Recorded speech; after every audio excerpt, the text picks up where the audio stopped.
Well, sometimes I think there's something wrong with that girl. Tell me about it. Talk about the other Mary B. How you know I'm not an angry black man? You seen my Cocker Naniel posters? No? Did you send them to me? Did you send them to me? The other Mary B. That's from the other Mary B. I love her. Mary, oh my, dude, she's the one and only Mary B. She's fucking hysterical. I would like to motion to change her name because I call her the one and only Mary B. Good work, Mary. As bad as I want to call home and check in, I'm just going to let you keep doing your thing. Who are those horrible orange creatures over there? Tell everybody, we want JFK, we want James Jackson. If you're in there, start screaming our names, and then we'll come down. Tell them I hate them. As somebody always said, if you can't say anything nice about anybody, come sit by me. I've seen you in other chat rooms, other Mary B. I've seen you typing, writing, tweeting other things, and you're a funny, fucked up, twisted bitch. Mary B. She is a force to be reckoned with. I'm telling y'all.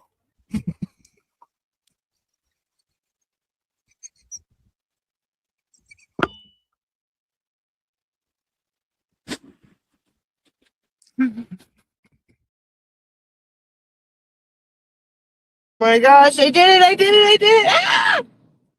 Hi, Jimmy, darling. Thank you for sending people. I was like, fuck. I'm driving.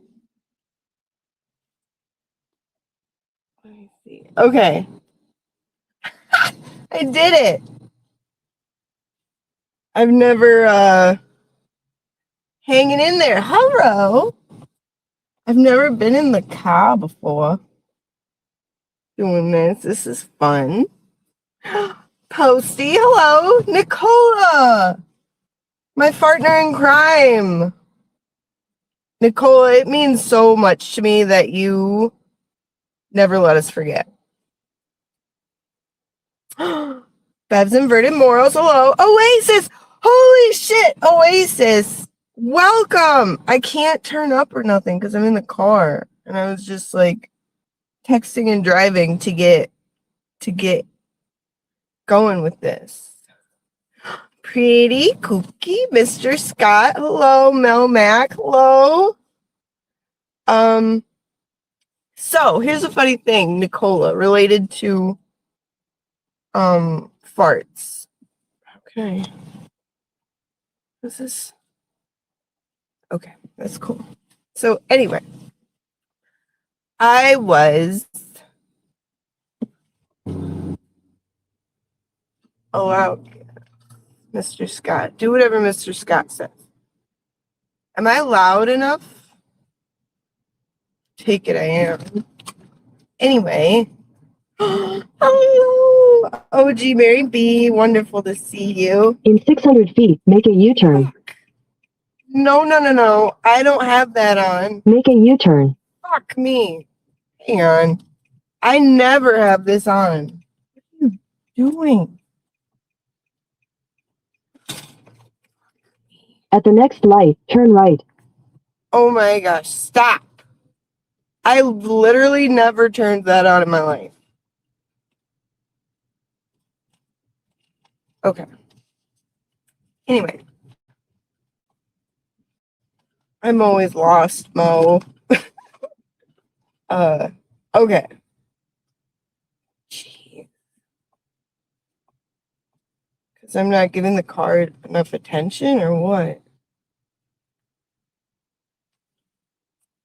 Okay. Yeah, I'm out eastwards, and I hate it here. I want to go home. Okay. Now it turned me around. Son of a bitch. Come on. Sorry. Stort. Come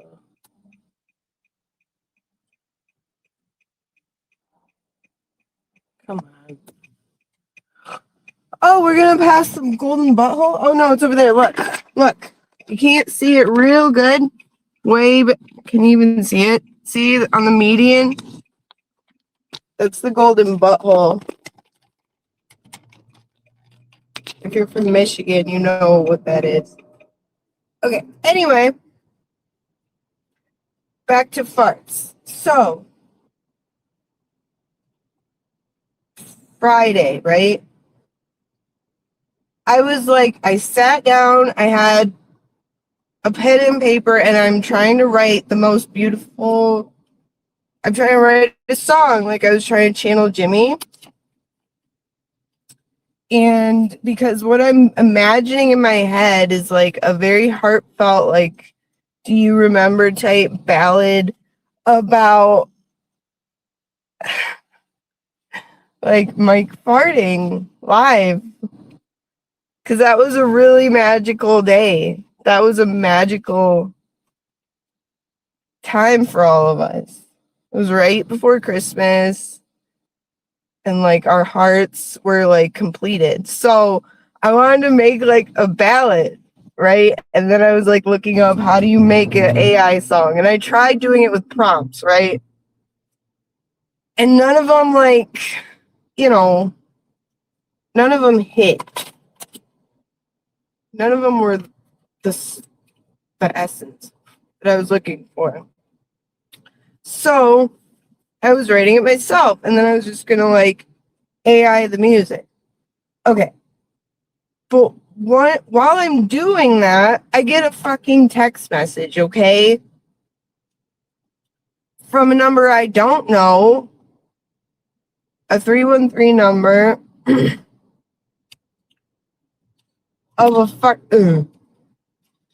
of a guy sending his fucking, you know. Anyway, he sends his picture, right? And so I was like, first of all, I was like, fucking gross, dude. Fucking gross. And I was so angry. Like, from that point on, the rest of the day, I was like blacked out in rage. Like, I call him immediately, and he answers. So he's a real guy in Detroit, I can tell. And he answers, and I'm like, who the fuck is this? And he hung up immediately. Maybe I shouldn't, but I was so mad. Hangs up.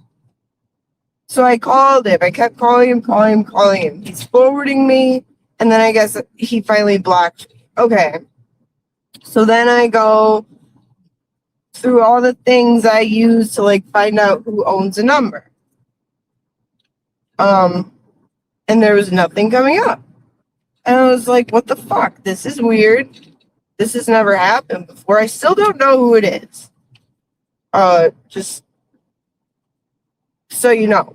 Like, so that's not the moral of the story, but like the moral of the story is if you are on Twitter and you go to my Twitter, and when I get home, I will post it, the number, like,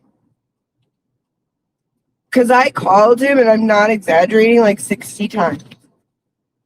At least 60 times from like *67. And then I would like track when. So I called him, the first time I called him *67, he answered me, but I was recording it. So I got his voice. And we're a one-party consent state, so eat my farts. And then he hung up again. I said, who is this? He hung up. Then I'm texting him. I'm like, bitch, you fucking answer me now. How'd you get my number? I said, that's fine. I'm going to make sure you're on a fucking registry. Like, I was just so mad.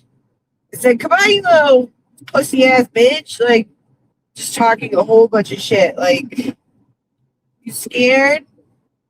So then I was just so mad. It took up my whole day. And then I did that people finder, whatever people finder it was.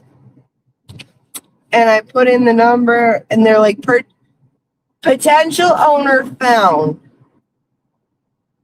Purchase this report for 90-something cents. Free trial. Cool. Okay, well, it charged me $5. And when I opened the fucking report, it didn't have anything in it. Oh. So then I spent another like hour demanding my money back from this asshole who's like, oh, we can't because we can't refund trial purchases. I said, yes, you fucking can. And you will, because you are perpetuating assault, sir. That's what you're doing. I said, I've been violated, and now you are complicit in it. And I hope you know that. And I hope People Finder is comfortable being labeled as a sexual assault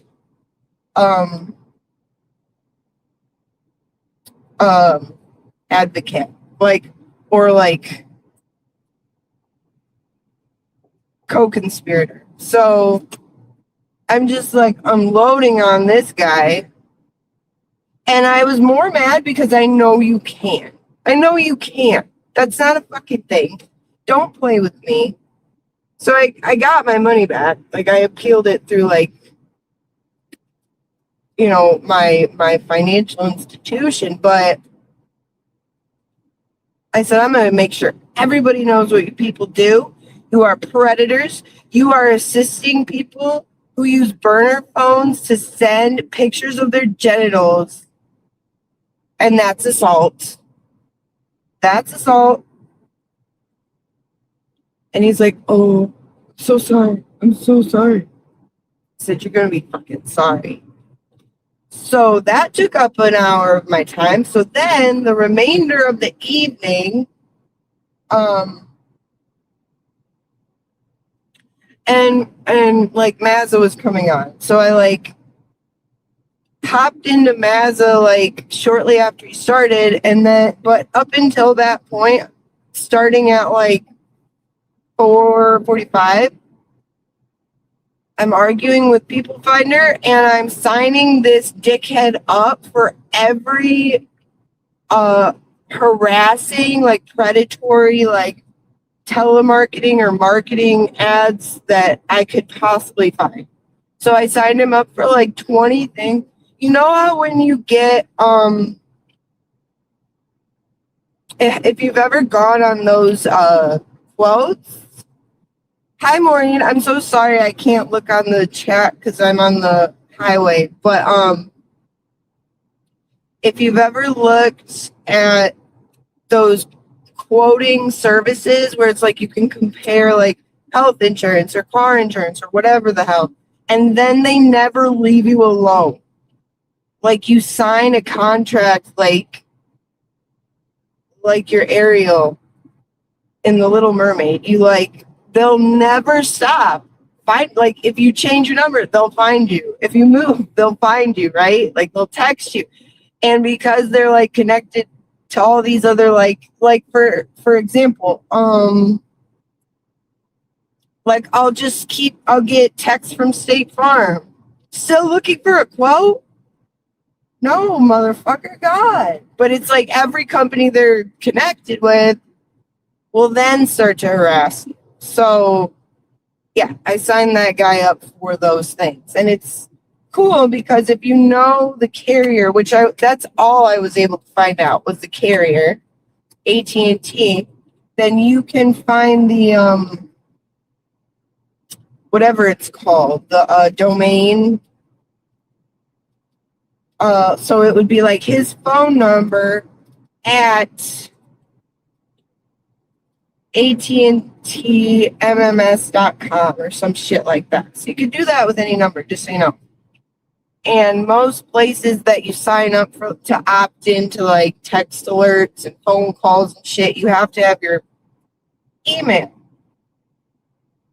So now he will always be up to date on new offers. And he ended up shutting his phone off a few times or whatever he did, because I called on *67 20 times in a row. Like, I didn't stop. I hit hang up, call again, hang up, call again.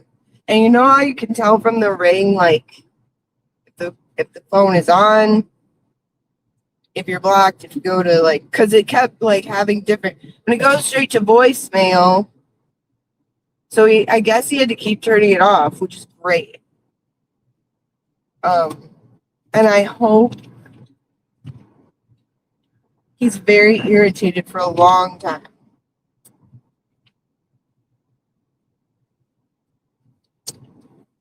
So yeah, anyway, so I never got back to writing my song about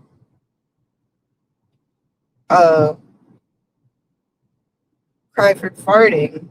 I'm pissed about it. Everything was fucking derailed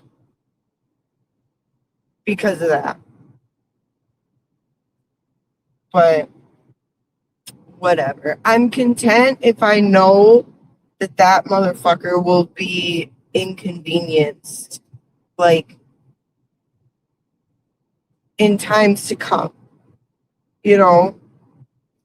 And that's why I posted his number too. Like, please, I encourage you. He wants to fucking, like, I could have been a kid. That's my fucking thing. If it's a wrong number, you should just fucking say that, but he didn't. He didn't say shit. He said hello twice when he answered, and he sent the picture and said, "Can I get some?"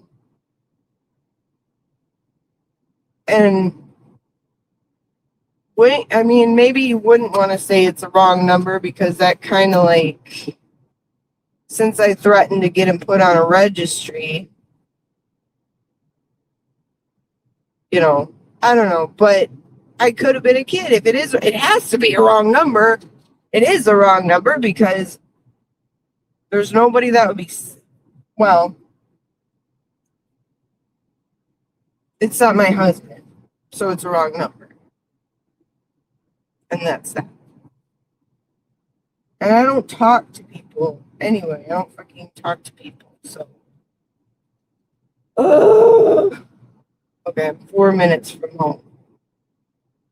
But then I was all pissed about that. And then I made my room different. You'll see when I get home in 4 minutes. I changed my whole thing with my setup, and I rearranged it because it was just wrong. I don't know. The lighting, I'm still not happy with it, but it's a start. I hope you guys like it. Let's see here. Another normal mom. Hello. Now I can glance because I'm getting off the highway. And there's less people on the highway, so that makes it harder to do anything distracted because your peripherals tell you have more, you shouldn't be looking at your phone anyway when you're driving. But it's really difficult when you're on a big old open highway.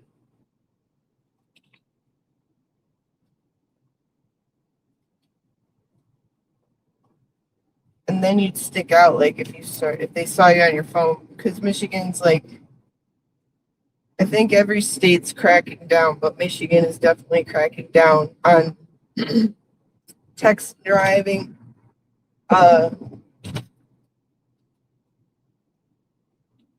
But we can pretty much do whatever we want in 3, 2, 1. Okay, now we're in my city, and it's a lawless wasteland, and yeah. Here's the thing. Everyone in my city drives however they want to. Nobody obeys traffic laws, pretty much. And I've lived here for 11 years. So when I go other places that do follow the law, and I know they do, I'm just because I don't travel a lot, at least not out of my city. So I have to like drive like I drive like a human licensed adult person when I go elsewhere. And I'm like so nervous. And then when I cross into my city, I'm just like, oh, good. I can just free ball all over the place.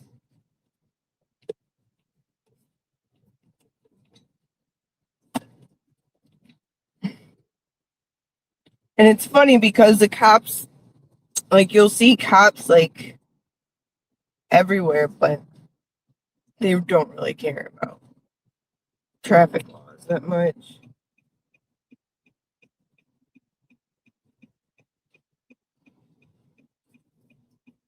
Okay. Almost there.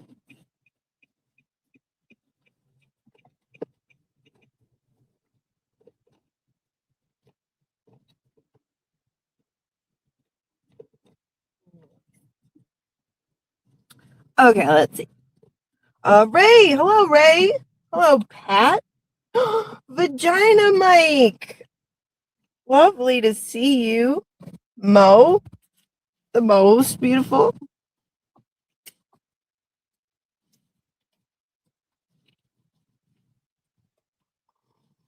Emma. Hello. Yeah, we just free ball around here. You have to actually like break the law directly in front of a cop for him to pull you over.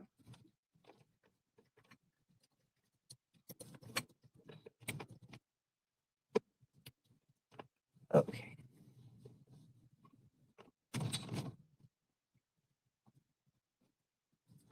This is so exciting. See, Jimmy's such a good teacher. He taught me how to do something new, like, because I've never streamed from the car before.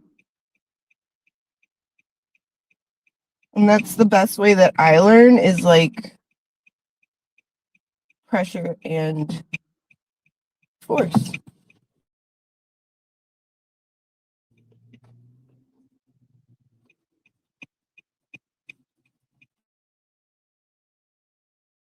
Yeah. And someone stole our street sign, so we're safe. Okay, but I am going to turn the screen off whilst I pull in here. Oh, look, that's the policeman's ball. And that's why Randy's mad, because they wore the same outfit as him. So if you were wondering why he's so upset, that's why.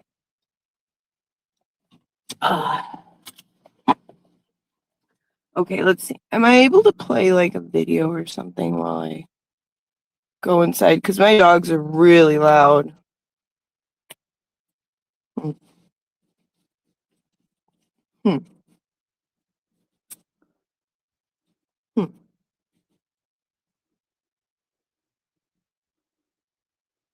Yeah, that's a good one. Okay, we're gonna play this one.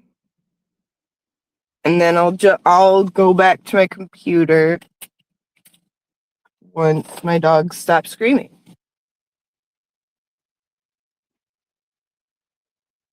Okay, wait. White people, I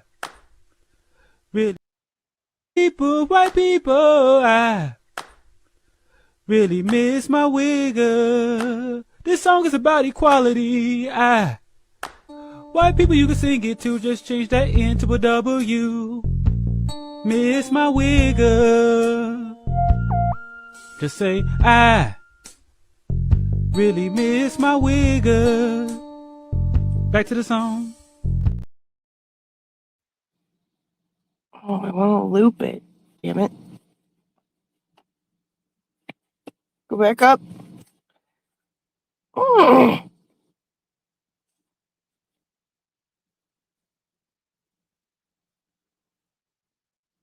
Okay, wait. Why won't it let me scroll? Oh, I know why. I know what. Okay, hang on.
I did it! Oh my gosh, I did it! Hello? Wait a second. Okay, I'm bummed that I missed. Connor! Connor ruined my Christmas.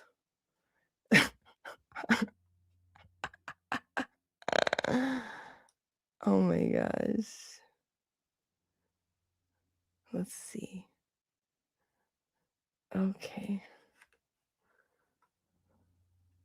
I am so sorry. I hate not seeing you guys. Kylie, hello. Let me see. Jordan, Charles. Kylie, I love seeing your face. We did it, Tommy. We did it. Damn it. That means now I have to download those pictures that I made just before the verdict. How do you like my background? Redacted, doing redacted. Hello? Growth. Hello. Hello. Nanya. Hello. Yes, and I got my teammates, Ray, Mo, Helen, Okay, let's see. I was gonna be late anyway. I don't think I was gonna, obviously, because I just got here. Thank you, Nicola. Thank you. I was working all night and just getting pissed. Like, I hate it. It's shit. I'm shit. Aaron, hello.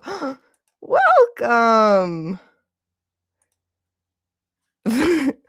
Mo is really concerned. Good, because she's a good friend and she's going to she's just as passionate as me about making men sorry when they mess with us. Tons, hello, tons of love. Ray, thank you so much. Yes, if you did not hit the like button, that would be lovely if you do that for me to fart on.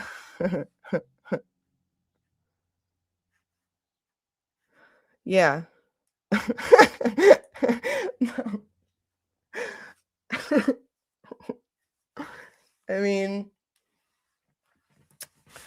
she wears many hats. Cry fart. Grammy! Thank you. I'm glad you like it. I feel like a fucking right. Okay. I didn't. Okay. So yeah, my song, my beautiful ballad, like I was so into this. And I tried all of the like prompts for making the songs, you know, and they came out with some decent ones, but I was just like, they don't have the, you know, the oomph I needed. So I was gonna write. I was literally, where is it? Where?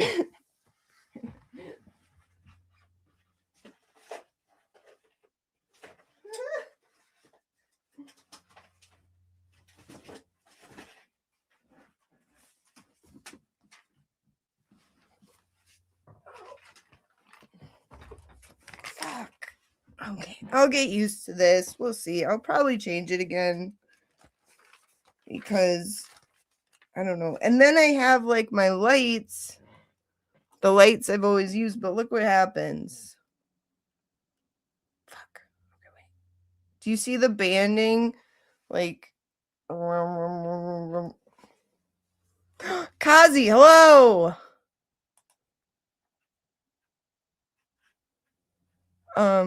Oh, Mama Texas is here. Where? Oh, there she is. Hello. So good to see you. So do you guys see the like, it's like, let me put the other one on. Hang on. Kazi, how's your baby, your little pumpkin loaf? Do you see it now? Oh, the chat hides it. Okay, yeah, Charles, you see it. I don't like it. It makes me crazy, so I'm gonna have to figure something out. And I know it's like frame rate or whatever, but I tried like adjusting my camera. I couldn't do that. So here, it's just here's just a taste. My ballad writing journey. That's how far I got before a penis assaulted me through my text messages. Okay, oh my god. But kind of like in the style of. Never mind. I'm not even gonna say it. Fuck! I keep hitting this table. I don't think this is gonna work. So, Nicola. Pardon. When did you called into Randall's show? When was that? I'm very bummed I missed it. I mean, I can't, dude, like I can't. I don't think y'all understand how much I've watched of them. Like, because, you know, it used to just be like here and there for like to make funny like clips or like just laugh. But now, then it became like I had to like capture like them committing crimes.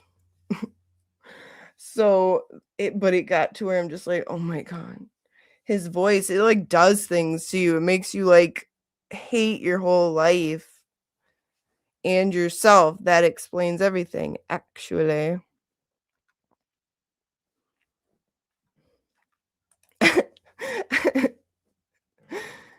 I'm playing with my friend. Yeah, I was like, I had to set the goal for myself, like, I have to clean up my room because I started this big thing, and then I was like, then I would get distracted, then I would get like unmotivated because it'd be like, this is gonna look like shit no matter what I do. So everything sucks. And then like I said, no, if you want to play with your friends, you gotta clean your room.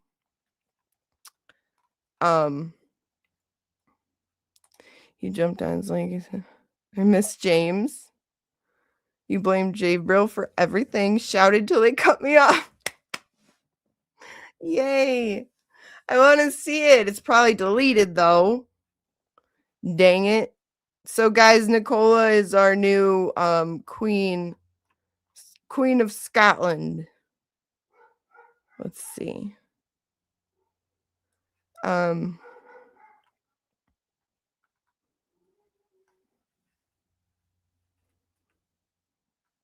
Yeah, that's the thing. Like me and Mo, like, oh, our brains like turn a little bit more to jelly every time we listen or watch them. It's like, oh my God. Doing that will make you like dislike somebody you already dislike so much more.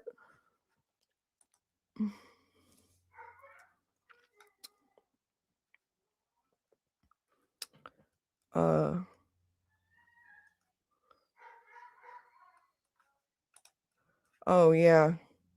Like Kylie, exactly. I told you guys a little about what happened when when my baby, this baby, hang on, wait a second, I'm gonna silence my phone.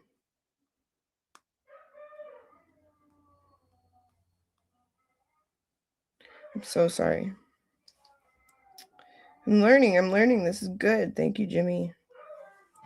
Thinking on my feet. Very important. Okay, so like, okay, here she is. Not this one. Not this one. This one. See this? This little thing? Look at her. This is my little baby. This is my baby. But that's the one I went through. She's about to be 19.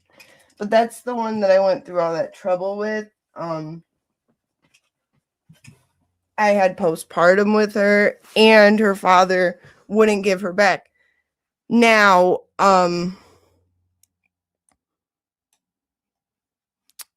Sue, hello. So good to see you. Thank you, Nicola. I'm with you 100%. I don't buy James's shit at all. I'm also getting very distracted.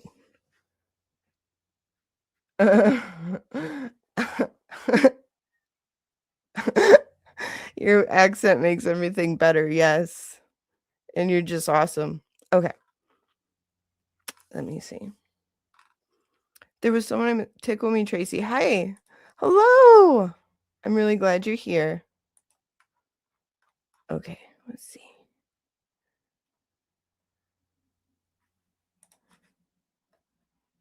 Oh, you want to so I don't have like current updates because I haven't been watching them because like we're all set with like gathering things, and but I am going over old things with him. Like that's the point of today. If I ever get to my point ever in my life.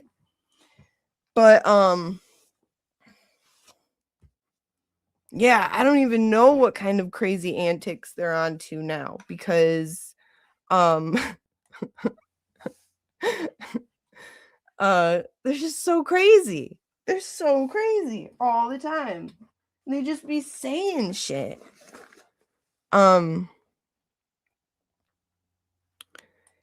Yeah. Kylie, thank you.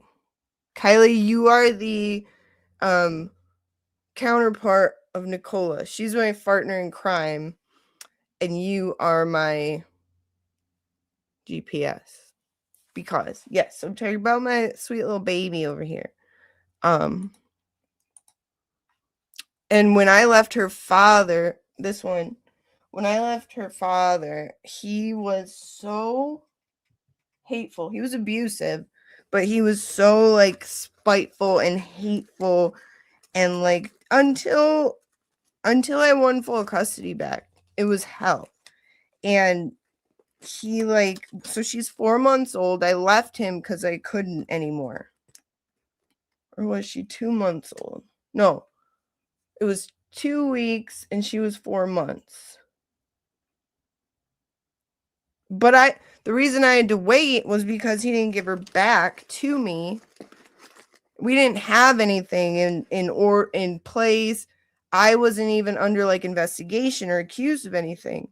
It was just 2 kids. We were 18. 2 very toxic kids who just became parents. He was abusive. I was leaving him, and he was hateful and spiteful, and he just said, no, I'm not giving her back. So that was the first time he did that. So I had to go to court, and I had to file a motion to be seen to have like her returned to me, which at the time I didn't even know. All I needed was my affidavit of parentage.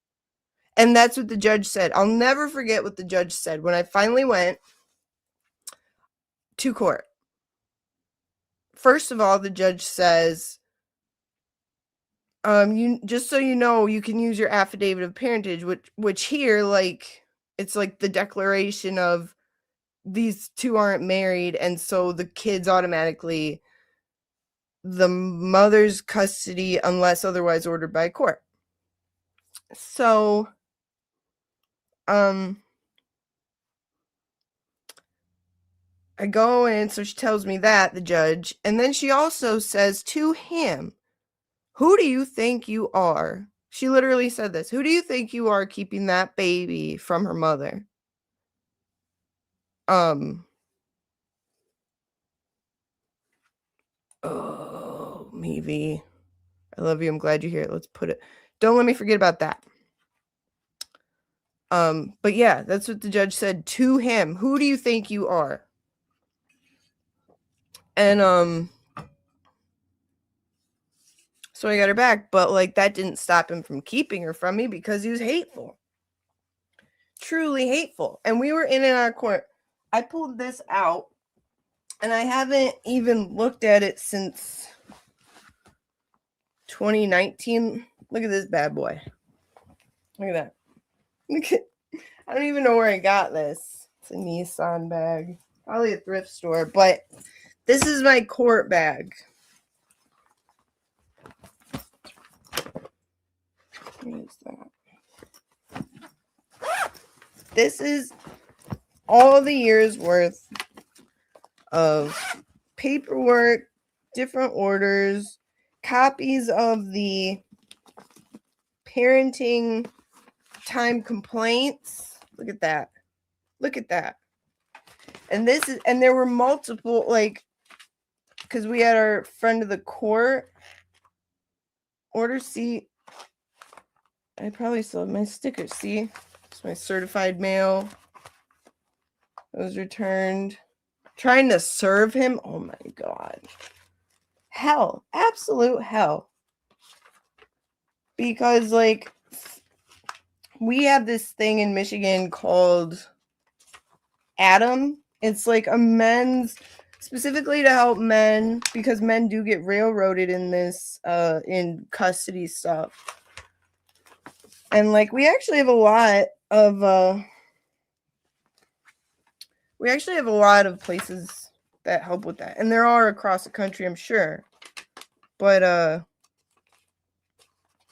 yeah, look at that. Holy shit.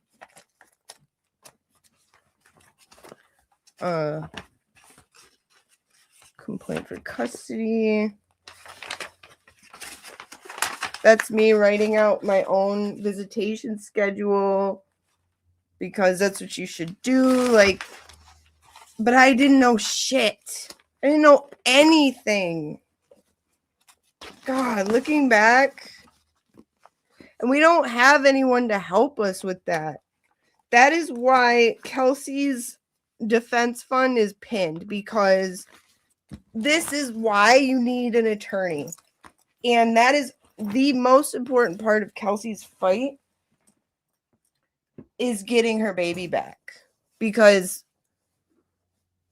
everything that's happened to her, she'd probably go through it all again if she could just have her baby. Like, that's probably nothing to her compared to the pain of not having your baby, who is literally right there.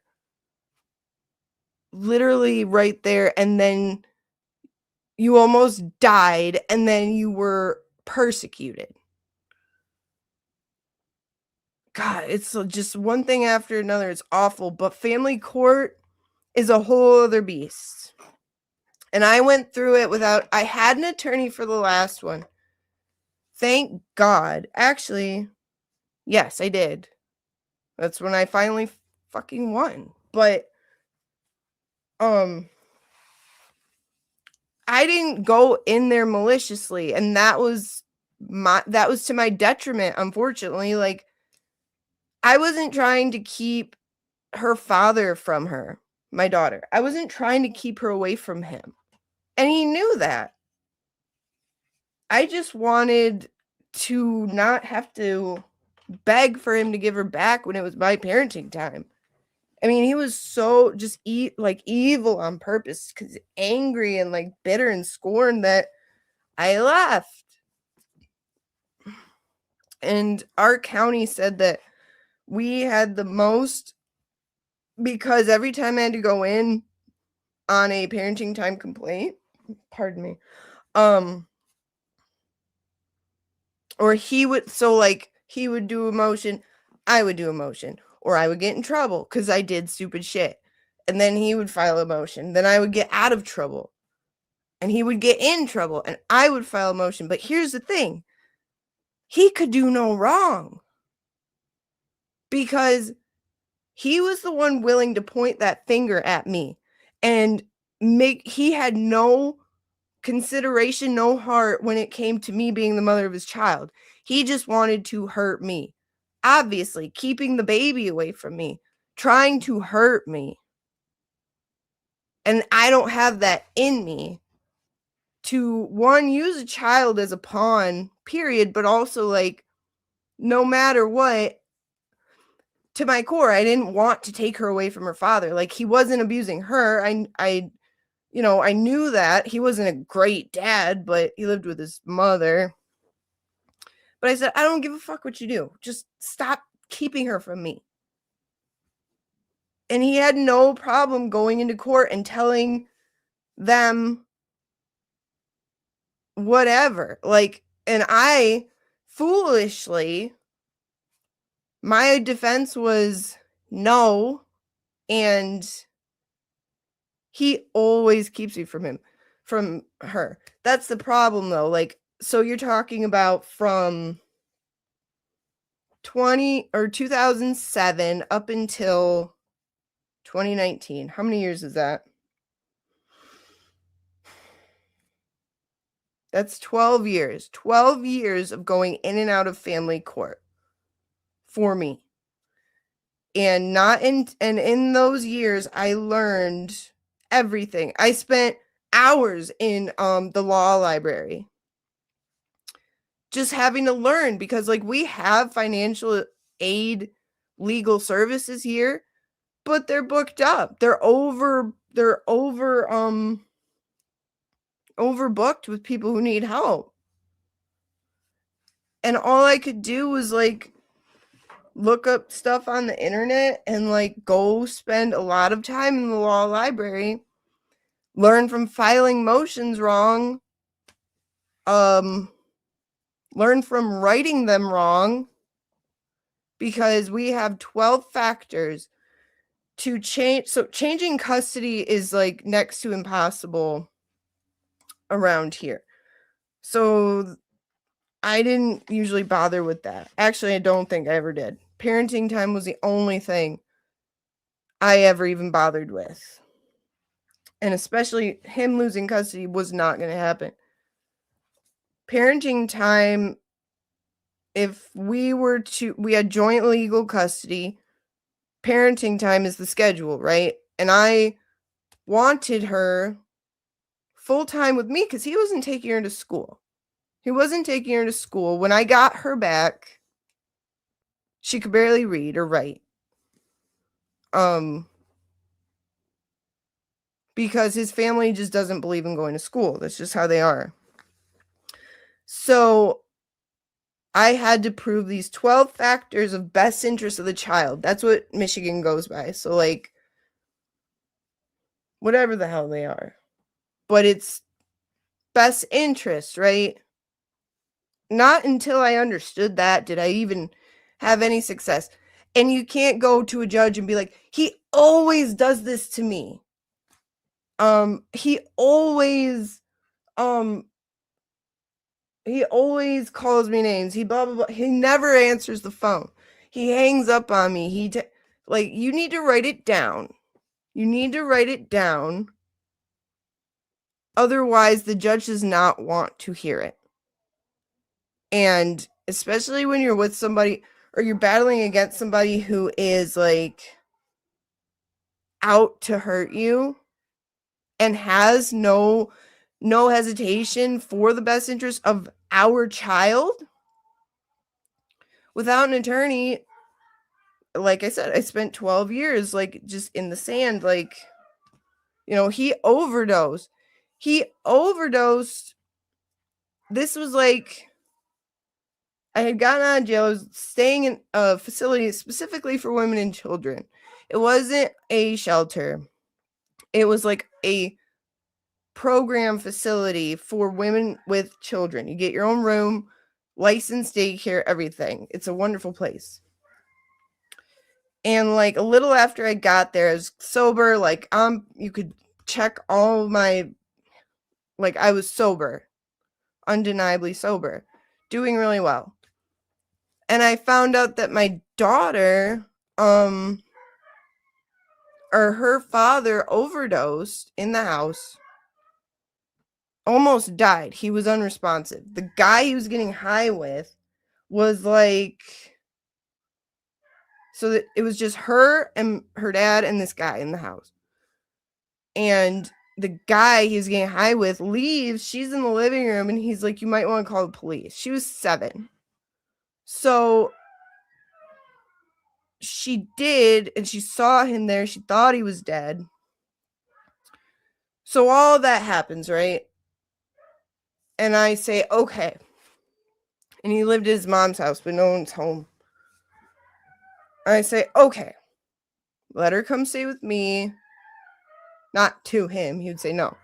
But CPS got involved, obviously. Came to see me. But he's saying like she's in a rehab shelter full of crackheads. Like, I don't want my daughter there. And like I said, they saw it. It's not a shelter. It's not a rehab. It's a program. Some women are there to get clean, but others are there because of abuse or whatever, to get their GED, whatever. And they were just like, we're not concerned for her safety because she lives with his mother and his brothers, who are also adults. So we don't see an immediate threat to her safety. So we're just going to close the case. And I'm like, are you fucking kidding me? I couldn't believe it. Like, I know what I've done. I know I have charges that, like, I was sentenced for. I'm on probation for at that time. But she was left alone with her father who could have died, traumatized her for the rest of her life. Also with a man, a strange man who was getting high with her father, left him for dead. So it was just her and this guy alone in the house at one point while her father was dying. And you're closing the case? And you see Naomi, like, what? And I couldn't even use that in court. It meant nothing in court.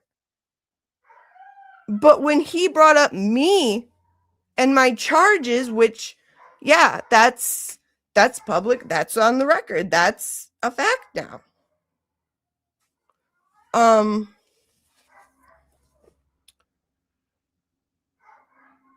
But for him, like, he didn't get caught doing a lot of the stuff he did. So that was his advantage. But trust me, we were both the same as far as, like, being miscreants. And he was a lot worse and remained much worse. But he didn't get caught. So it didn't really matter. And even though our very first visit there, the judge clearly saw what he was doing, that he was acting out of spite. Every other visit afterwards, I was the bad guy. Because I have a record.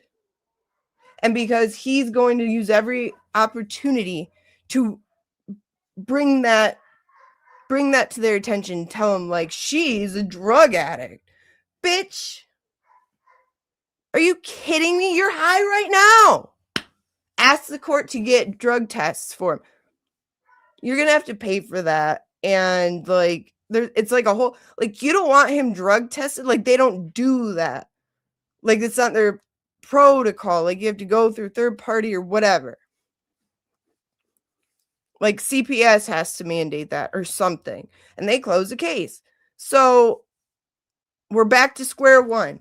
Mary's the drug addict piece of shit mother. And I'm just a single dad trying to do my best. And she is living at a shelter in the inner city and can't take care of her, doesn't have a job, because, like, where I was, you don't work outside the building at first. They provide everything, meals, everything you need, while you do, like, classes, you do, like, GED classes, or you do, like, life skill classes. It's a wonderful place, wonderful. And the children have a licensed, beautiful daycare. And we had a child case manager. We had, like, you know, it was made for kids, women with kids. But that's not how it was painted. Back then, they just didn't know much about that program. They do now, thankfully. So, like, and I remember him saying, like, if you ever take me to court for child support, I will kill you. Like, he said that after our first, like, in the beginning of our court career. And I never did. And I used to sit in front of the court with, like, everyone else and be like, you know, I saw the guys that were bamboozled, that were fucked over. You know, but I'm in a line of work now where there's a lot of women going through the same thing I went through. And that's why, like, God brought me through it. And I learned so much. I'm so glad I did, because I can help them, because there is no other help. There is no other help. And I'm able to tell them, like, okay, starting this moment, you're going to keep a journal, phone calls, missed calls, texts, hang-ups, time, date, everything now. And everything you can remember up to you can remember it. Then you're not going to, you know, you don't go in court and accuse anybody of anything. You only have to present the factors and why you meet the factors best interest of the child factors yourself, regardless of the other parent. Like, and that shit took me 12 years to learn. So that's why I'm so like fired up about Kelsey getting that help that you have to have. I don't know if Massachusetts has that kind of help either. We don't have shit. We have plenty of help for criminal cases. We don't have shit for custody cases. And that's the thing that like destroys you. And you don't even know your rights. Like, you don't have to agree with a referee. You know, you don't have to, like, I didn't know anything. I just go in there, please let me see my baby, or please stop like being hateful and manipulative. And they're just like, okay, what can you present to me? Like, they're not there to listen to your feelings, unfortunately. But I'll never forget her saying to him, who do you think you are, keeping this baby from her mother? Give her back right now. So that was good. But my record on paper is what fucked me over.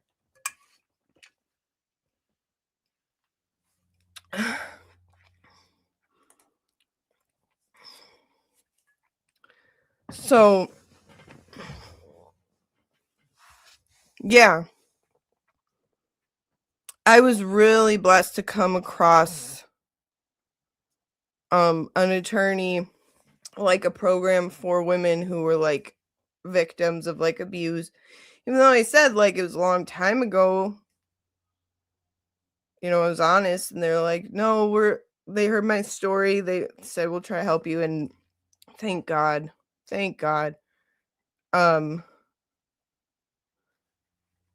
So like,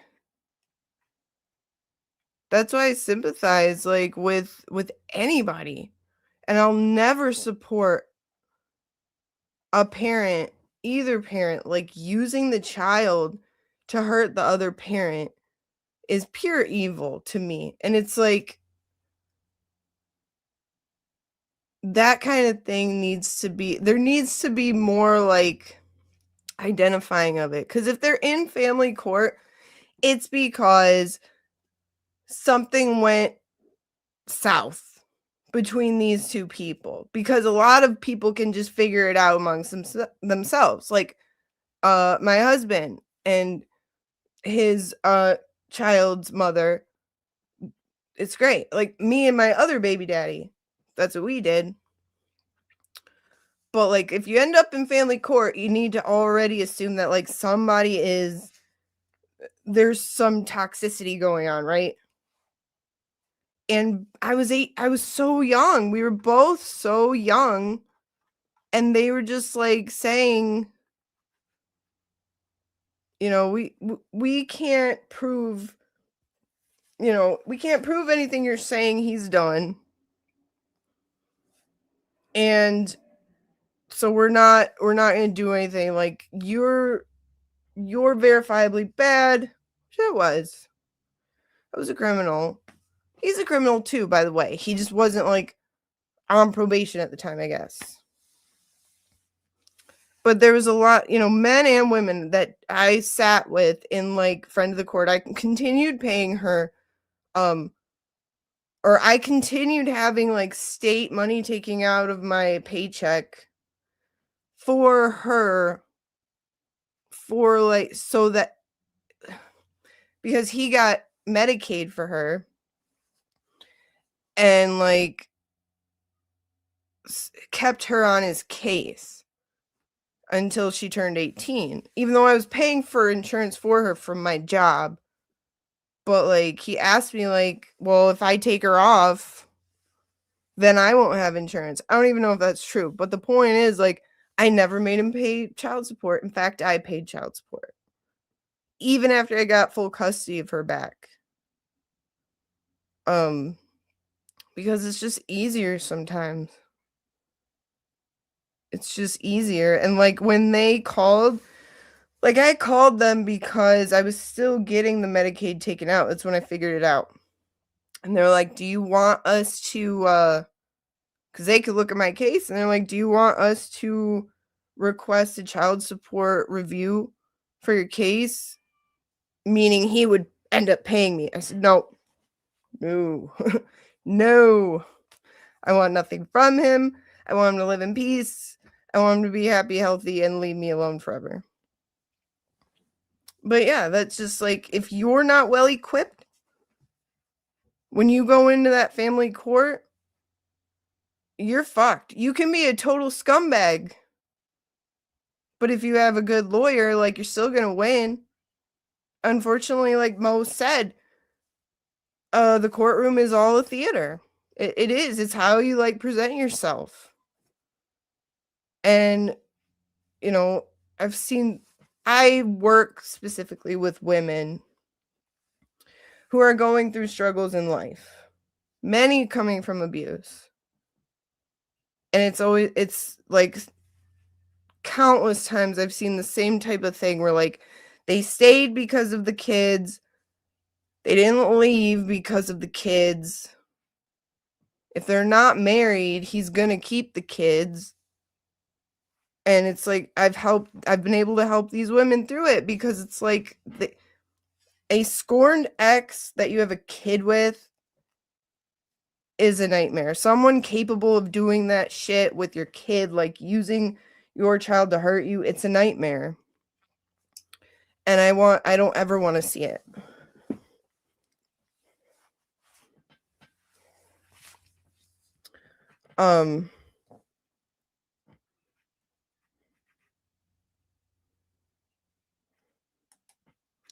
You have a bizarre custody issue. Yeah, you create a channel to talk about it, please.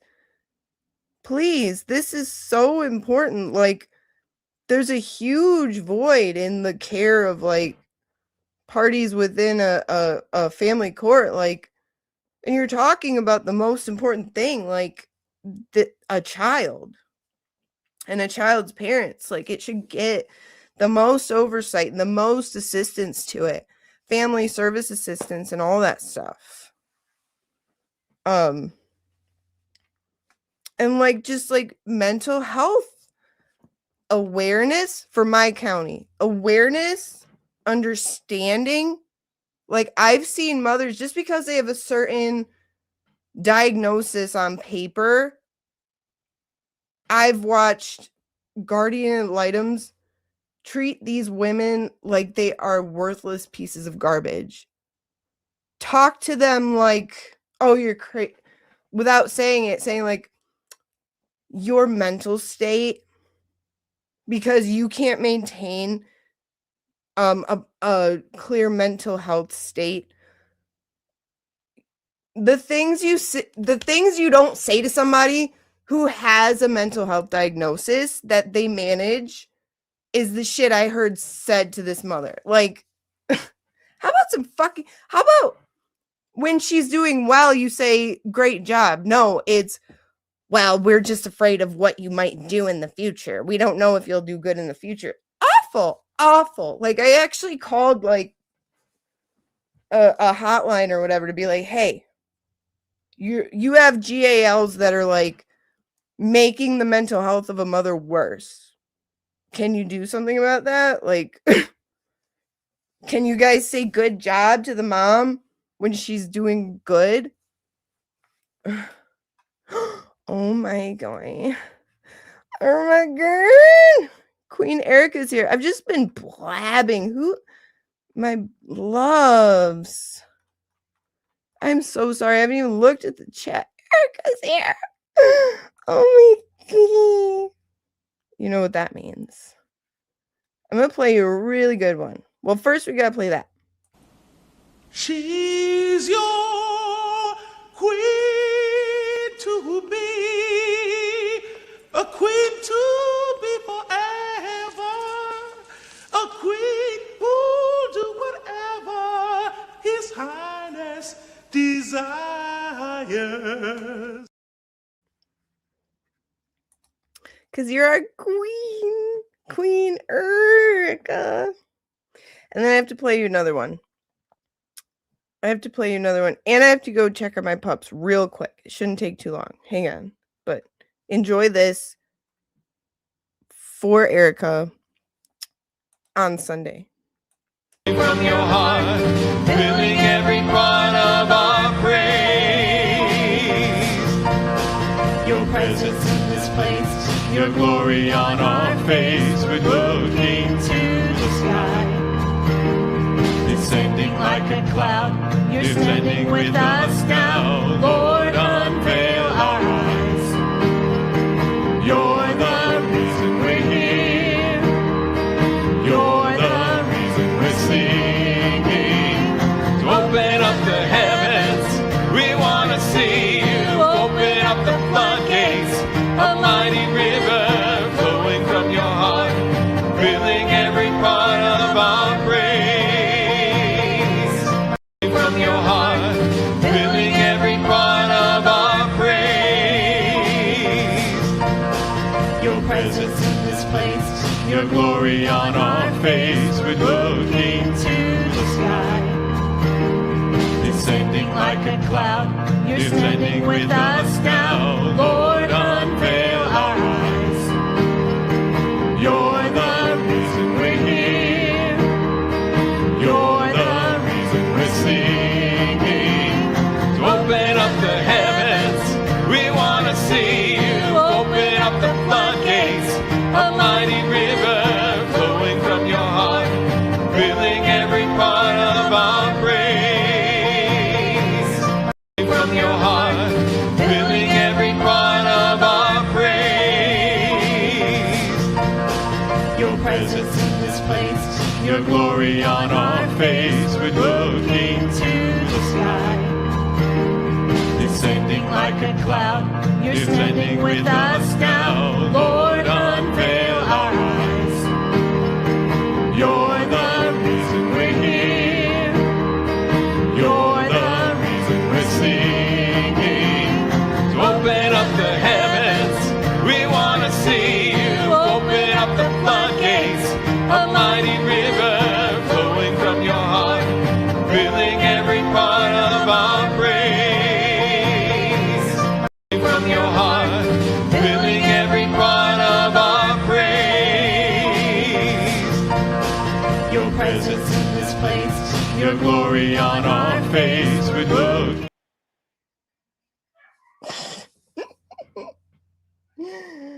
That's for you. That's for you, Erica. Okay, let's see. It's hard to manage a big old silly house. Okay. So, let's see.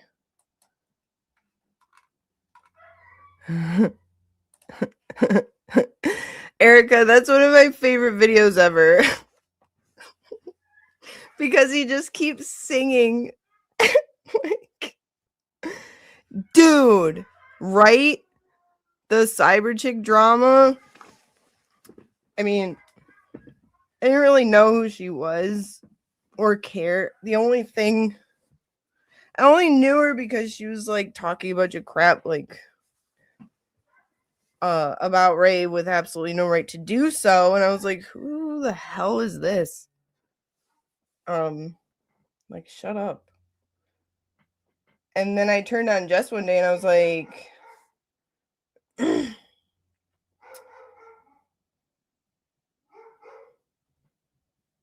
she's like, I guess they're at odds now. But honestly, like, Jess could do so much better. And I think everybody thought that. Yeah, that tree's vengeful, and I'm here for it.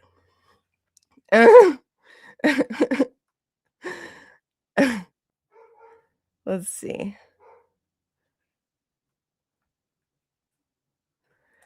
This is Normal Mom. That's just a video, a clip that I like to watch all the time because it's funny as hell. Jason's mom started questioning if the drummer was him. Oh, So let's see. Growth, I'm so glad you're back. Alessi's girl, welcome. You heard what Cyber mentioned? That's what I'm saying. Like, her idea of PR is like talking shit about people who don't even know who she is or give a shit about her. That's just like what she does. Were you there when Jess was reading their messages? Whew. Goodness gracious. And I love Jess is like, I did not respond. It's like that's the shit she was reading in those texts. That's why we're at this place we are right now, like in the internet. Like, don't do that. Don't do that. Don't go around like watching people just to like try to start drama with somebody you say is your friend. First of all, I don't call that a friend. If you were a real friend, you would just be like, you're doing great. Like, how can I help you? You know, not like this person's doing this thing that's totally unrelated to you, but let's pretend like it is. And let's like counteract it and like go on the offense about it, even though it has nothing to do with you and is not an attack on you in any way. But let's like pretend it is for funsies. Blue Jay, hello. Yeah. Like, we didn't even know who she looked like, right? Or what she looked like. But with that name, like, what comes to your head? What do you imagine in your head what that person might look like? Cyber check. It's, you know, you picture like a hacker chick that'd be like, I'm in. Right? Like a cool, like, I don't know. Maybe that's just me. And then we saw her and I was like, oh, okay, Maud. Just kidding. I don't like whatever. I'm a totally uninvolved person in everything. So I'm just for me. For my valid trash journey. Oh, she was, well, I'm sure a lot of people screenshot sex cult, but if you screenshot sex cult, you are a walking, talking fart with hands and feet who smells like poop and is poop and loves broils and loves drinking piss with him. That's what you are. If you screenshot sex call. Yeah. Nerds, nerds, nerds. Golfaholic, hello. So glad you're here. Chastity, hello.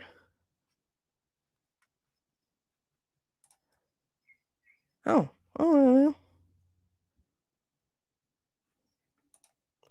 Yeah, Mo's chats will look weird because she is dictating from her car with her iPhone.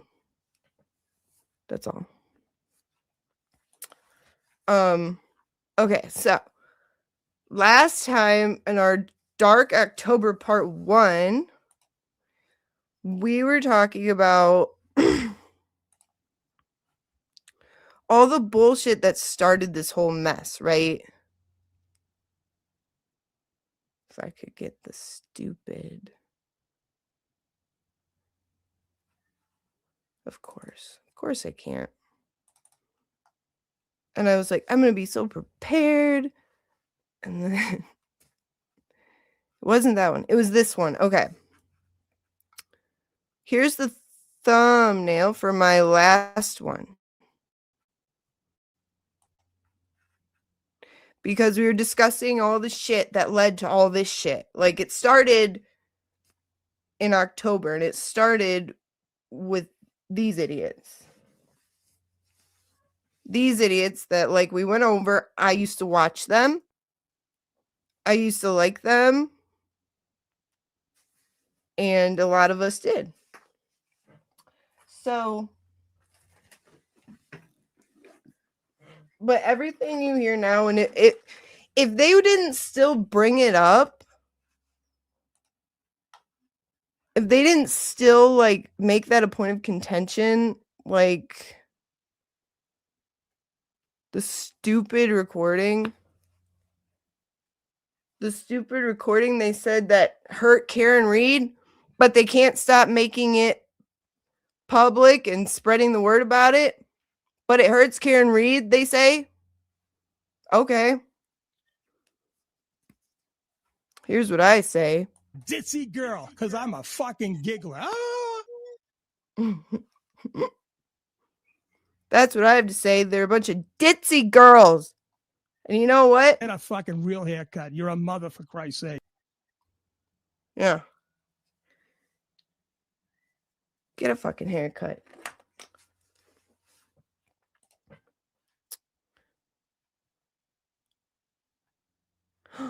Mo, are you saying I'm right about iPhones? Thank you.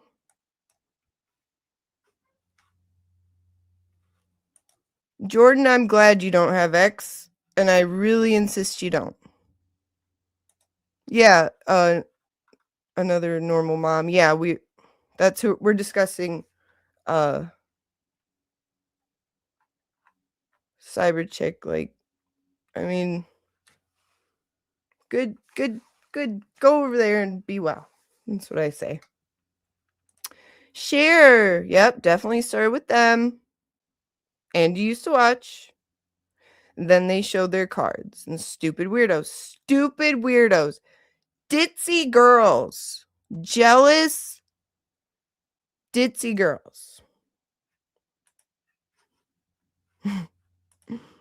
My name is Randall. How do you know I don't talk to Karen Reed? Oof, there's so many of those.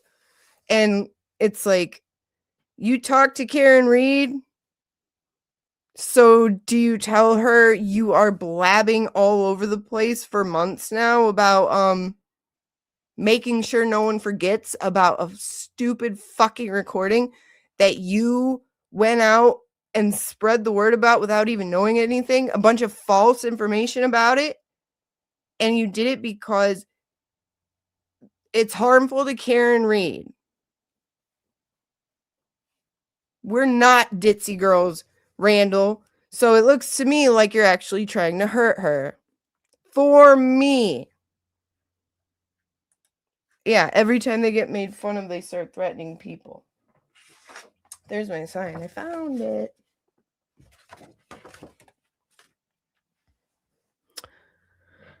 So,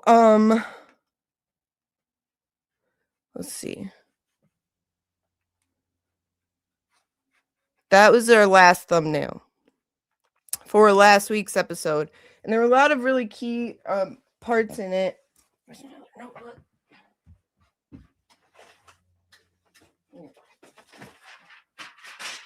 Okay. A few points. And I made a short about this. In fact, I think I'm going to try to share my screen to show it to you, because it just kind of sums up the hypocrisy of it all. Like, and there's so much, but this is condensed into a little like clip for comparison. Mm-hmm. Mm-hmm. Mm-hmm. Wait, I have to turn that off.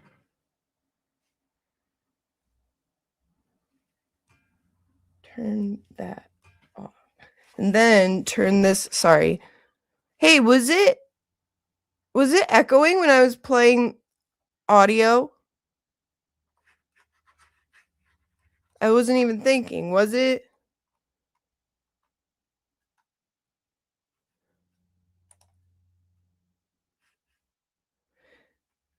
Good. Okay, good. Maybe it won't then.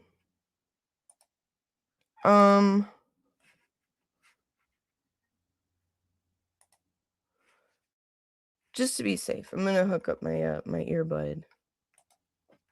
Connect. Just to be safe. Okay. So We'll share screen. Yeah. Share. Remove you and put you. And dang it. Somebody was able to zoom. Boston Amy was able to zoom in. And I wanted to.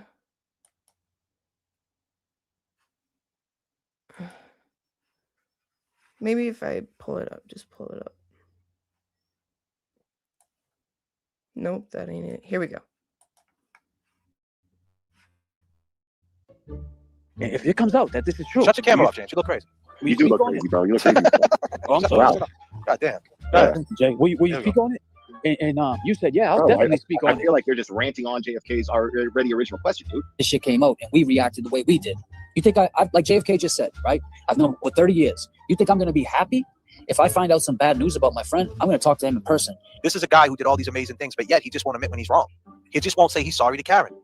You recorded Karen, you showed your little friends, and that is wrong. Just admit you're fucking wrong. If Karen doesn't step up and say exactly what happened and put, you know, there's only so much I can do. I'm not going to be her voice box with everything. She's going to have to step up and stand on her own too, somewhat. And I understand she can't, and I respect that. Hey, I hear it, bro. I heard your lawyers are ready to quit. Yep. That's what I heard, my dude. I heard your lawyers are ready to hang it up. Your lawyers don't even want to fuck with you, TB. They're sick of you, bro. Yep, that's a fact, Jay. That's a fact. We're pleased with today. We have a judge who's obviously very informed, very prepared, and we're confident.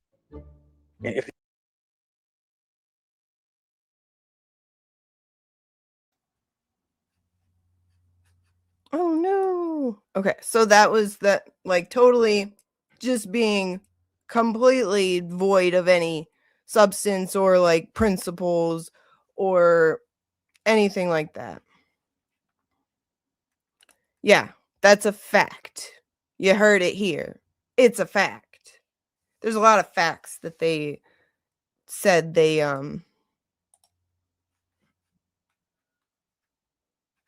there's a lot of facts that they claim they have. And then I don't know what it is. I don't know if they just think we're as stupid as they are. If they think we're a bunch of ditzy girls too. Or if they've been hanging out with Mike too much. And he's been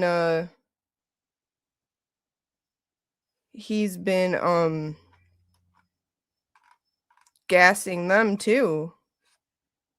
Cause like, look what it's done to him. That man is and I think it's the farts. That's what I think. What do we got here? I mean, imagine you're doing this all day long and he's now streaming all day long. Imagine what that does to your brain. Like, the window's probably not cracked. He probably doesn't have ventilation. You can see his glass is fogged up. You know, that type of gassing can probably have a bad effect. Here we go. A lot of people have seen that. Bro, hold on, look. And I got attacked for it. A lot of people have seen that what I was saying was truthful. A lot of people have seen that what I was saying was truthful, was on point, and it's exactly what happened. Everything I wondered. Oh my God, dude, that is. And I kind of knew I was going to get attacked for it.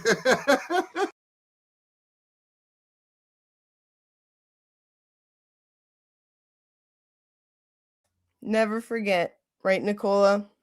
Joy, hello, thank you. I call this my shotgun show because Jimmy was a lovely, beautiful prince, and he redirected everybody here. And I was like, ah! So I was just like, let's go for it. Let's just go for it. And I'm glad he did. He's a good teacher. Yes, you came in just in time for the fart. We never forget the fart here.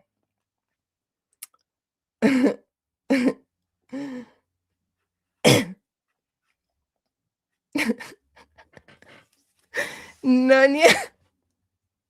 You farted and made your dad cry. See, that's the kind of thing. Picture the type of like corny, cheesy ballad you could create. That's like, do you remember when Mike farted? Like, I'm doing it. I'm doing it. As soon as I'm done harassing people, I'm going to get to it. The thing is, they have had inside info the whole time. He does talk to Karen. I don't know how often, but he definitely has several times during all this recording. During the recording drama, yeah, you're right, Pat. He did. And I feel like he kind of blew it, considering this thing that she didn't want out, and I assume didn't want talked about, became his literal content. A stupid recording. Well, thank you, Pretty Kooky. And everybody, please make sure you go check out Pretty Kooky, because she makes some beautiful and really badass music. And she made Jimmy's new music and Ray's new music. And not only that, hi, you're home. Yeah, I missed you. Hi, everybody. Tell him I lost my voice. He lost his voice. He was in the woods. So, anyway, yeah, Pretty Kooky makes beautiful art, and go check out her channel. She's going live more often, and then also just like providing beautiful music that's very pleasant. Yeah, that's my Mr. Husband. That's Mr. B.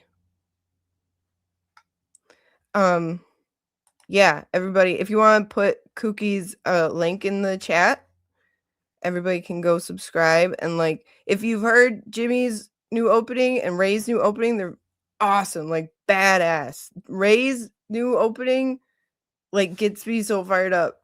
I'm ready to go fight the neighbors when I listen to it. So yeah. I don't remember what I was saying. Anyway, also the link at the top is for Kelsey. Because like I was just telling you guys, like it's an underserved area in court is family law, and the most important part, and especially for Kelsey, like she needs help. And from what I hear, the aliens are very, very good. Like that's what they do, right? They work for like a nonprofit that like helps people get their kids like committed and stuff, like through the courts. So it sounds like they know what they're doing. So that's going to be difficult, especially considering like I'm sure the courts are acquainted with them. That's never good. That's very Massachusetts of them. Chloe, you're not alone. But they thought people did. Like they thought, here's the thing, like Will talks about having the juice, right? You either have the juice or you don't. You know, like you have people who have the juice who people like to watch just for them. And then they don't have to like try to make themselves interesting. They just are. They're just good at what they do. That's the juice. And if you can see that they enjoy doing it and are content with doing it, that's the thing. If you come off as somebody who's like, I want more because I'm not happy with what I have, that's going to make people not want to watch. And that's what it was. That's what it was with Randy. He thought Karen Reed was the juice. Because Karen Reed was Karen Reed. Free Karen Reed. That's why we were all there. Like, or anywhere. It was Karen Reed. So he's like, I got the juice. But no, dude. It's not about Karen. It's not about people. It's about the creating a community of people who hate corruption, hate injustice, come together to support each other and victims of injustice and corruption, and like create this beautiful thing that like does good for the world. and for our country and what our country is based off of. Our country is made to have rights. We have rights other countries do not have. Like, our country is amazing, and those rights need to be protected. That's the point. And so that's what our community is. Our community is not Karen Reed, and we want Karen Reed to succeed. Like, we wanted her free. She's free. We're glad. We want her to win. We want her to nail those motherfuckers and have a wonderful life. But the community is not Karen Reed. That's my point. And I think everybody agrees with me. Everybody in it for the right reasons agrees with me. Catherine, my buddy, hello. Grammy. So, good, Alessi. Thank you for subbing Pretty Kooky. She's pretty talented and awesome. So, we went over those contradictions, right? And we can't forget where this started, because he tries, what Randy does is he'll like gaslight you and be like, this all started because, first of all, he'll say it started with the recording, but he kind of has, that still pops up from time to time, and you can tell that he fed that script to Jay Brill, because Jay Brill said it. Jay Brill even said, it's like, dude, you weren't even there. He doesn't even go here. And it's like, you didn't update the script for him of like, hey, we're not going to bring that up anymore on account of the fact that I just said this. Randy, meaning Randy. Motherfucker. Just got to get better. Just got to get better. Like, hey, let's not draw attention to that anymore based on this. The girl Meredith's gonna be there. Listen, I don't really know why she should be there, to be honest with you. You know, because she's messy. You know, straight up. You know, I don't know who's right, who's wrong. I really don't care. But it's just messy. Because she had all the shit she had to say about this guy, tuberculosis. Why didn't she say that from the jump, from the rip, from the start? She kept quiet when we were getting beat up. I don't got nothing to do with this. I don't got nothing to do with this. You had everything to do with it. You did it, you fucking idiot. You did everything. You stole the recording. You brought it out. You sent it to the, I already knew that. I already knew it. But I didn't want to say anything because why? Like, I already know. Like, you don't think JFK doesn't know who did what? Come on. Come on. Come on. Oh, really? You knew. You knew. Well, that's not what it says here in my notes. And Pat, you made a great point right there. Not saying it. No, I don't believe at all that Karen wants him in jail. I might like make a big old fuss and be like, this is for Karen, right? For Karen? Oh, this is for Karen. But I don't attribute their buffoonery to Karen. I don't. Because Karen's smart. She worked in the money world.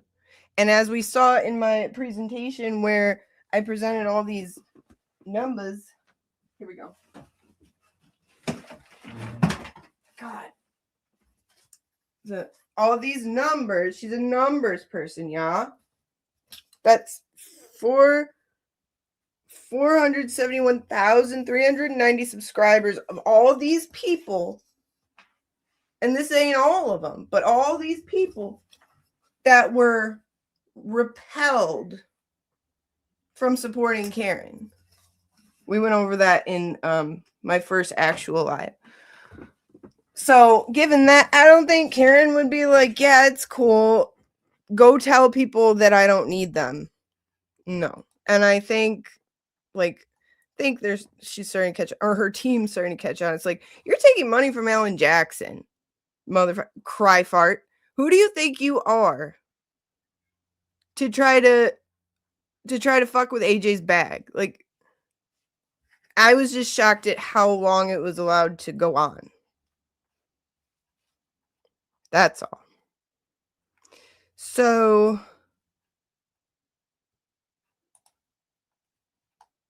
yeah. Falsely accused. That's so funny how she thinks that, like, I mean, the shit she's doing, it ain't gonna last, but everything she does is to stay connected to Aiden. In some sick way, even like being the plaintiff in a case with him is still together. Because she'd rather do everything she's done than not be in some way connected to the Turtle Boy, FKR, blah, blah, blah thing. She, in her delusion, in her disorder, that is, that's better to her. That equals value to her. And that's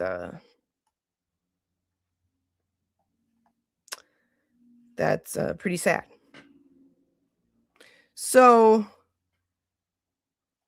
yeah, we went over some good stuff, and I just highlighted just a few contradictions. And we got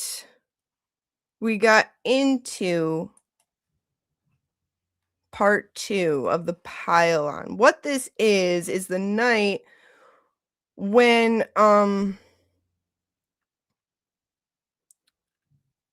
okay, so that was October 27th. When they went total ditzy girl bitch pylon gang up on Will. And said a lot of stuff that really didn't age well. A lot of stuff saying like,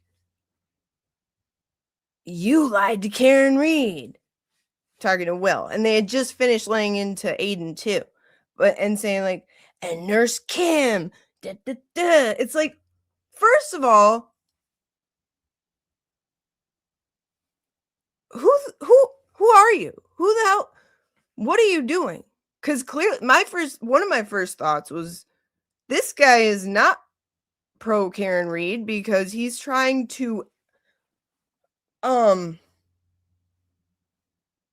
what's the word, amplify this thing that he's screaming about her not wanting out there, and he's screaming about it's hurting her, and you're amplifying it. You're a hack, you're a con, you're a piece of shit, and you're trying to get Aiden to say something incriminating to get his bail revoked.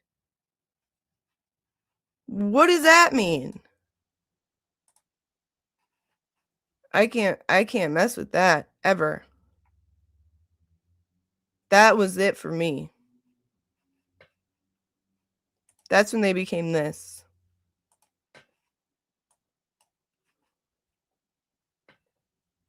Fighting to be the prettiest belle at the policeman's ball.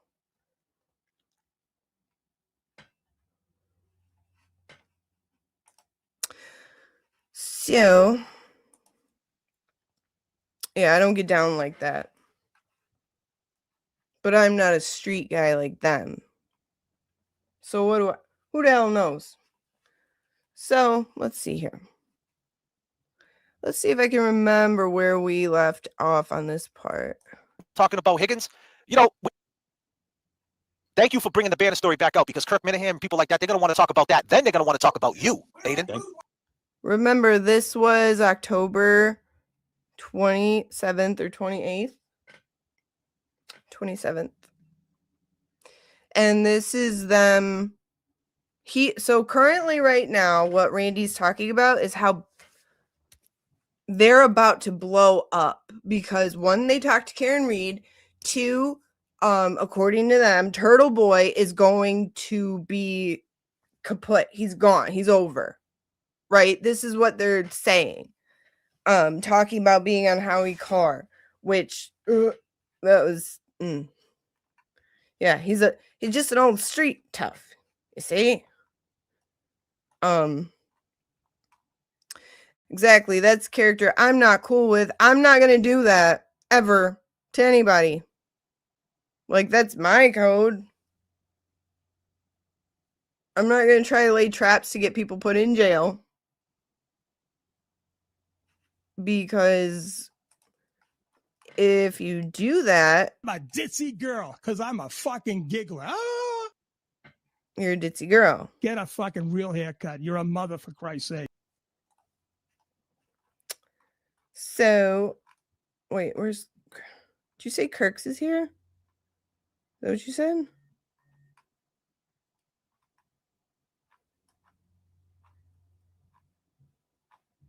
Or are you shouting out Kirk? Anyway.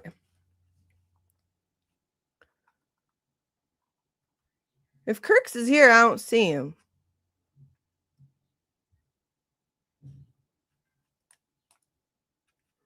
I don't know if they talk about you in this one. Were they talking about you in October, Erica? I thought they only started talking about you after they started floundering, like going off the deep end, like talking about coming at like Emily C and pardon me, Maza. Like when them, the ditzy girl group, was like just going at anybody, like like we want to say they're bad, therefore like everyone believe us. Because it's like, first of all, how are you gonna come at Erica? Idiot. That's like yeah, they were floundering. It was before October, Kazi, when they talked about Erica. I don't even have this whole episode, but I have the parts, like the parts with oh, why did Kurt go in there and cause a ruckus? My whole thing that I have is about what they did to Will. And Will's not, but it was fucked up for all of us to watch. And that's what caused all of us to leave. That's what caused like Ray was like going at him in that chat. I was there. And he was like, no, this is fucked up. What are you doing? And like the whole chat was telling him, stop. That's this episode we're talking about. Like, we were like, what are you doing? And then he was like, the next episode, he's like, I asked some questions and you judge me? You're coming at your own chat. Are you okay? You don't do that. You don't attack your chat. That's like common etiquette. Oh, it doesn't matter. Erica, it doesn't matter. Comment more. Say more. Fuck them. They're a bunch of ditzy girls. Yeah, Helen, even Helen saw how fucked up it was what they did to Will. Oh, in September they were bitching about Erica? Are you talking about... Really? See, Kazi's on it. Oh, Ray. So you... 6... Okay. Guys, make sure you catch Ray at 6. He's going over Microdots. Shout out Microdots. He's awesome. Oh, that's good. That's good, Kylie. He called you out. Your Honor. He blocked me. First, he blocked me on Twitter. Because I was like, hey, you're not a man. And like a lot of other things. I was very mad. He blocked me. And then I went in the chat, but I was respectful. I asked a simple question. I was not causing a scene. Immediately, he blocked me. Immediately. It said the owner of this channel has blocked you. Whatever. Ditzy girl. Ajira, that's beautiful. However it's pronounced, it's beautiful. Will is awesome, and what they did right after the dance party was immediate clown shit. We are better off without all these assholes. Yeah. Precisely. And it's the catalyst that got us where we are. And like everybody's just, they think we forget. They think we all have fart brain. Like Mike. Lily. Happy Sunday. Okay, so here's what he's talking about. He's talking about, like, I'm glad you put this banner story back up because, like, Aiden had wrote that banner story about James and them running across 3 lanes because they're working too. And out of respect, James had asked, or somebody asked, could you take it down? And he did. And he did. But then they started being little ditzy asshole girls about it, and he's just like, fuck it, put it back up. And now they're like, oh no, you put it back up. He's hurting us. We're going to keep coming at you, but you're hurting us. Ditzy girls. So now JFK in this video is talking about how, like, oh yeah, I'm glad you put it back out there.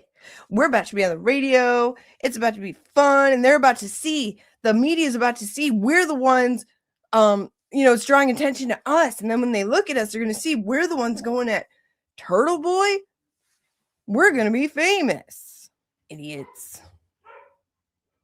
Yeah, thanks, TV. So, Thank you. hey, wasn't we just on 94.5 in Boston, Aiden, talking about Higgins?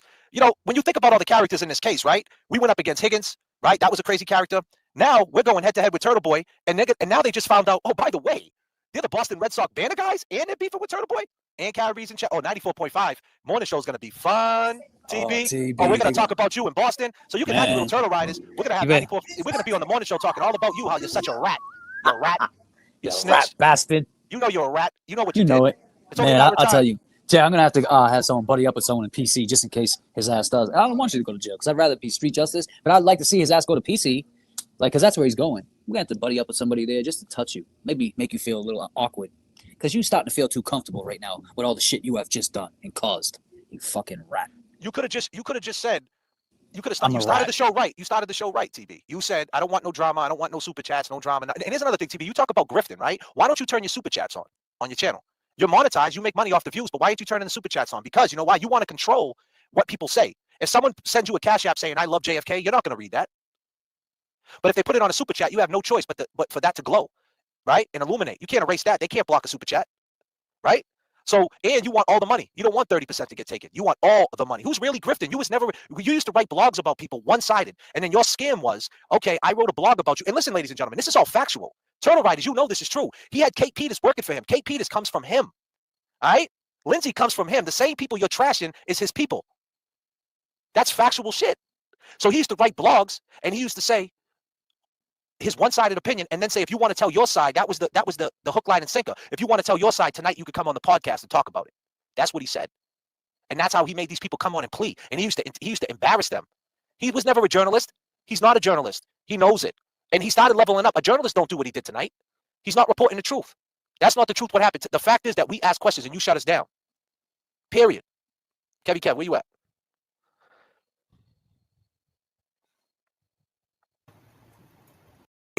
Yeah, thanks, TV. So, Thank you. hey, wasn't we just on?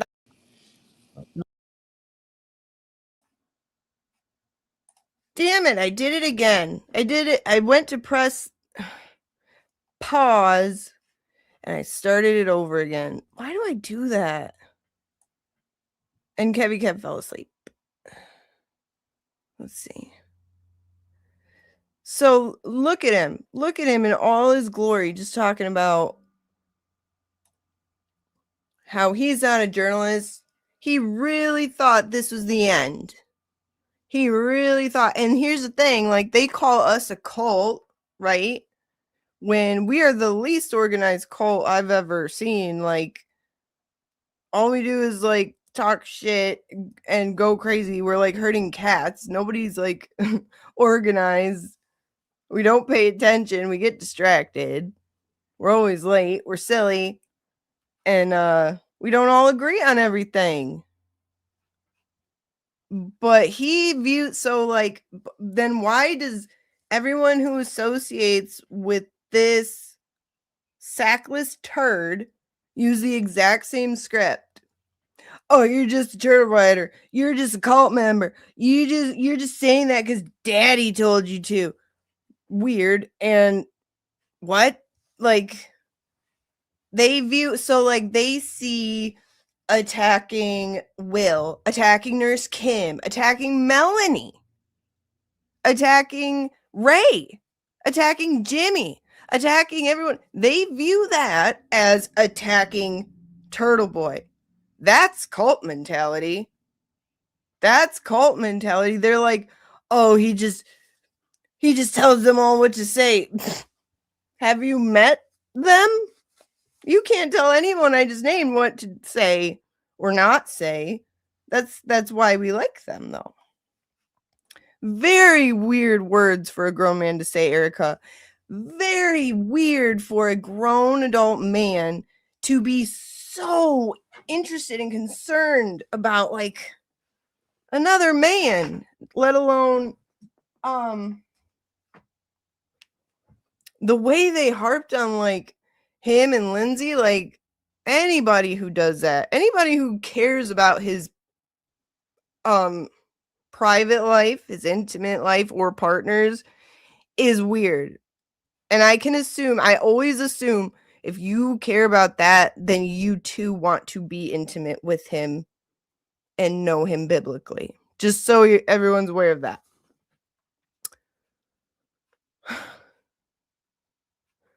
They want us to shut up and drop him. We're not you, though. Like, you do think you're running a cult because you get all these mindless idiots to just, like, go, yeah. And then you guilt them into, like, I've been in the chat, so I know. And before I left, I could, in hindsight, see how, like, guilt his chat into being, like, you know, supportive of him. That's emotional manipulation. I'm not a cult leader anymore. Just kidding. But I think that's one of their number one tactics.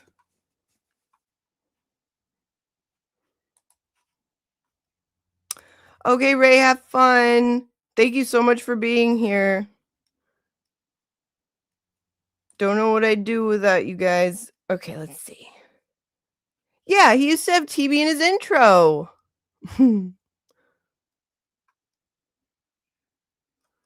Yeah, Helen.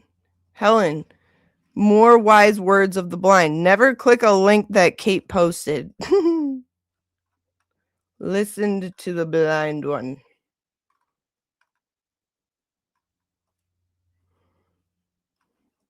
They could feel their relevancy slipping away and blew shit up. Yeah, that is what happened. And they, like, looking at it from a business standpoint, they really could have, like, redirected this in a different direction. Like, I was watching when they were at the Wilbur. Looking back, I could see what it really was. But at the time, I was like, this is cool. You know, you got guys on the street, like, getting the vibe of it. That's cool. Erica, that's coercive control. Yeah. You support Turtle Boy, so they post. Yeah, they post unflattering pictures on the internet in order to shame and embarrass you. So you what? Shut up? Yeah, that's the thing. It's like we don't think like that. We don't think like you weirdos. It's like go see how far living that way gets you. See how far, like, thinking you're, like, taking people down, like the valiant piss warrior broils. I've been practicing. Look at all that piss. Like he's some sort of, like, magical piss hero.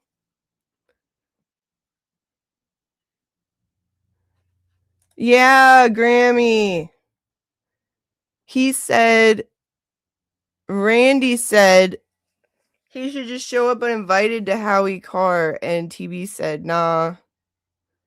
Randy showed up at the Wilbur. He was jealous he wasn't invited to be on stage. Well, in my intro, you see what they were saying. They were saying on their live stream outside the Wilbur, saying to the people listening, they were like, if you're in there, start yelling our names. Say, we want JFK, we want James Jackson, we'll come running in. That's what they were saying. I missed that part when I was listening to it when it was happening, but like, yeah, that's what they said. That's weird. That is coercive control.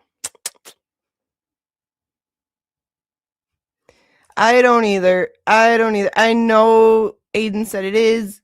It's just too weird. It's just too weird.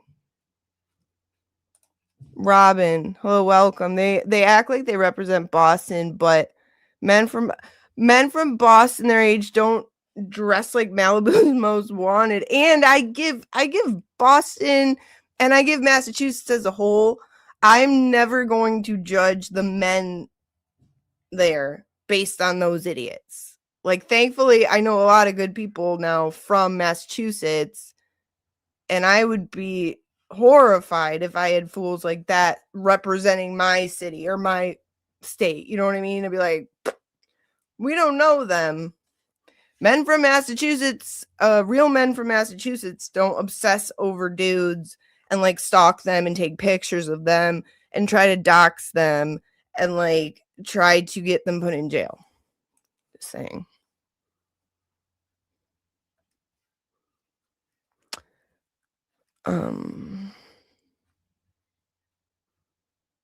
The greatest live streams of all time was on JFK. It was when Will and Brian. Yeah, I went over that. Yeah, Kylie, I actually played that in like my third stream. Or no. I played it in my it's the live stream I did where Randy is Barbara Streisand. That's the thumbnail.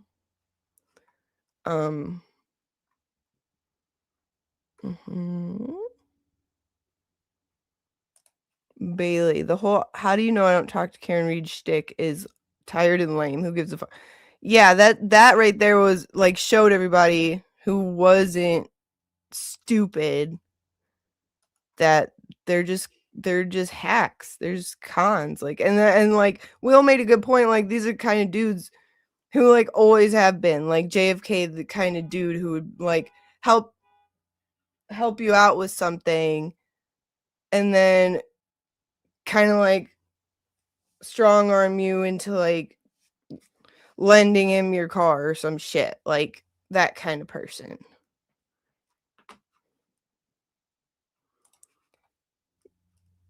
You knew it had something to do with him being jealous. You felt bad for James. You could tell he really wanted to go in. He did go in.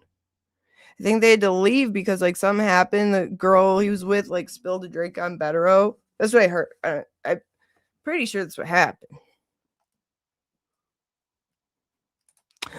Nicola coming through. Right. Like Kazi, that's a man I consider a Massachusetts man. Right? Even though we were told by Randy that he's not real and he's actually Jimmy. So is Ray. And he said, that's what he said. He said, we will never see Jimmy, Kazi, and Ray on a screen together. Mark my words. That's what he said. That's what he said. Lynn. Enough said. I don't even know shit about... I know a lot now about Massachusetts, but I'm getting a feel for Lynn. Just kidding. I'm not trying to judge people from Lynn, but I'm just saying, like, if he, like, where I'm from, if he went there, he would get slapped like a woman that was not giving her pimp their money. Two girls got into an argument at the bar and they're throwing drinks spilled on Betterow. Do not know if either of them were with James, though. Okay, yeah. I had heard that, but I don't know. You know, I can't confirm it. Kazi is very Boston. When Karen made a spelling mistake and then text again fixing it, they laughed and said, see, that's how you know it's a real Karen Reed. You want a link to come up here and tell your truth? Yeah, because you're great pals, right? Oh, Karen. That's so Karen. Okay, Randall. You also swore she'd be back. Hello, Mike. I'm so glad you're here with us. This has been a plan all along. TV has written Ratchet Chronicles about all of them. Then they recruited Jabril, who he has also written about all years ago. This is a long game takedown. I mean, yeah, I agree that like they're just have the mind of like villains and want to like be like shady pieces of shit. But like that would take a lot of like brains and smarts to do that I don't feel comfortable attributing to them. But Lin, City of Sin, you never come out the way you went in. Yeah, that's all I really know about Lin. That's all I know about Lin. Yeah, Bailey, I unsubbed right after that too. And Mike Cryfart posting that video of Aiden like that's like a separate kind of evil to me. Like, in general, you don't do that, dude. You don't do that. Yeah, a lot of fine people from Lynn. A lot of fine people from Lynn.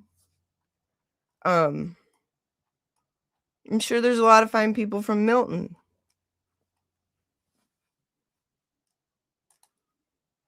Yeah, rejects from TB News.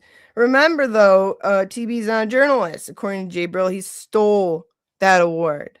And he announced it to the whole town square outside of court, which was fucking hysterical.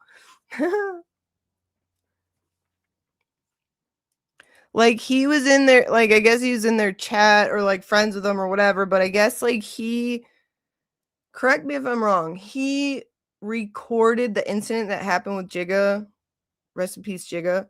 And then that's how he started getting involved, I guess, which, jeez, that's morbid.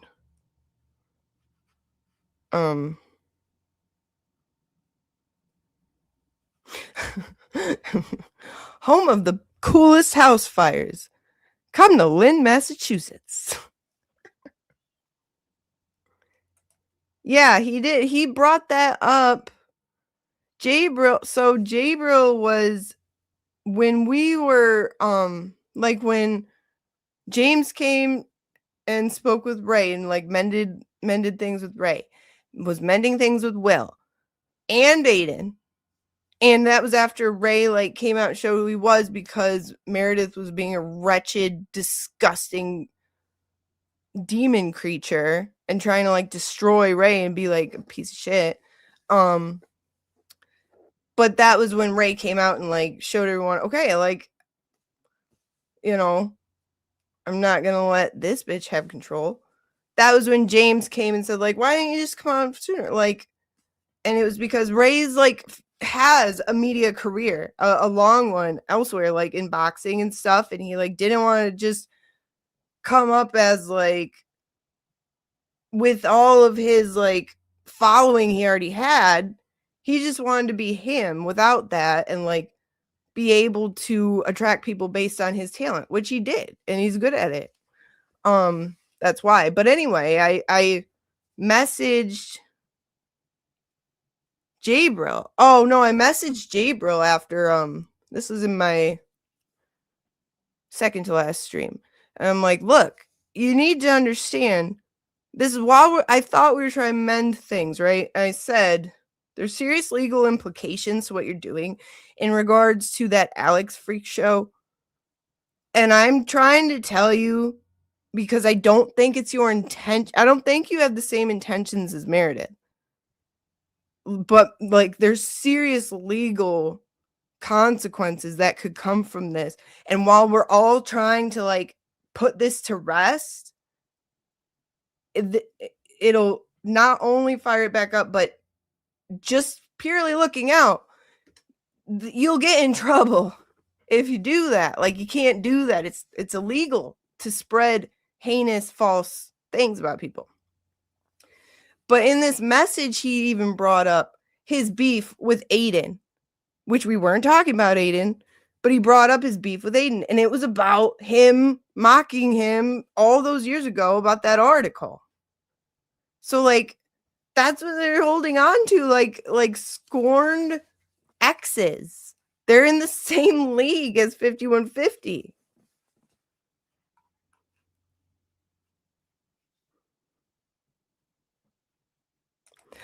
Yeah, Nunya, rent the Spirit of Boston and do an event. Is that about? I don't know. But whatever event, like Mo wants to make NanCon happen. Like have like this big fun event for everybody, and we could like call it NanCon and have like all the NanCon like stuff at it. Like it's a very cool idea, and I agree. Growth, you're making tacos. We love you.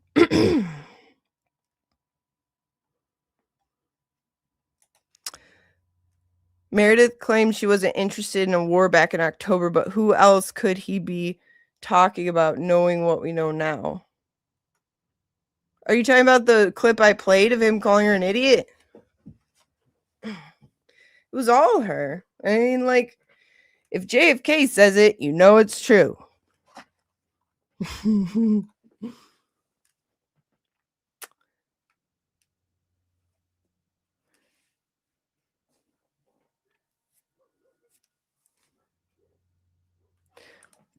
And you know what's weird? Bev's inverted morals is I like the night that all that shit happened.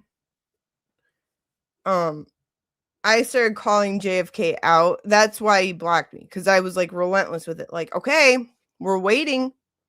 You're gonna take it back? Because you were calling Lil Ralphie for how fucking long? Lil Ralphie is some dude they found and said, that's Ray. That's Ray. And this dude is like a convicted like predator guy. And they're like, that's Ray. That's why they made that song, Lil Ralphie. And I'm like, okay, motherfucker, time for you to man up and say you were wrong. Because you were wrong. And like, I almost feel like that's what, because he blocked me on that. I messaged him too, and I said, you need to be a man and admit you were wrong. For once, he's never admitted he was wrong. But also we can't make that normal to go around like, say whatever you want about somebody. Talk as much shit about somebody as you want. Don't go there. Men don't do that. Real men know you don't play around with that. And real women do too. But you are the worst kind of conniving scum if you just throw that around.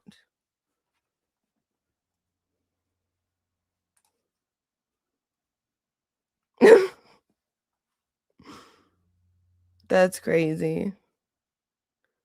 Oh yeah, well, like who called that? She was too quiet. Definitely cooking something up. Age of Nefarious, thanks to Emily C. Wait, what? What do you mean? What do you mean? Emily C sent. No way! Ooh. Get these idiots off the screen. Are you kidding me? Oh, Emily C. Emily's other people. Oh my god. Oh. I'm sorry. This is very exciting. Oh my gosh. Hello, everybody. I am so honored. Oh my gosh. Oh. This is so exciting. I am like, Emily C. I love Emily. She is the absolute sweetest. I can't. Pat, I can't. Oh my gosh. I'm probably literally red.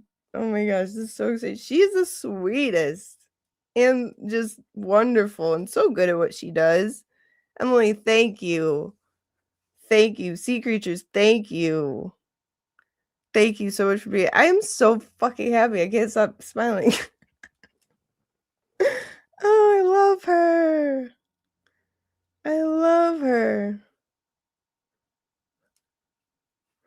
Oh my gosh. Stop. Oh,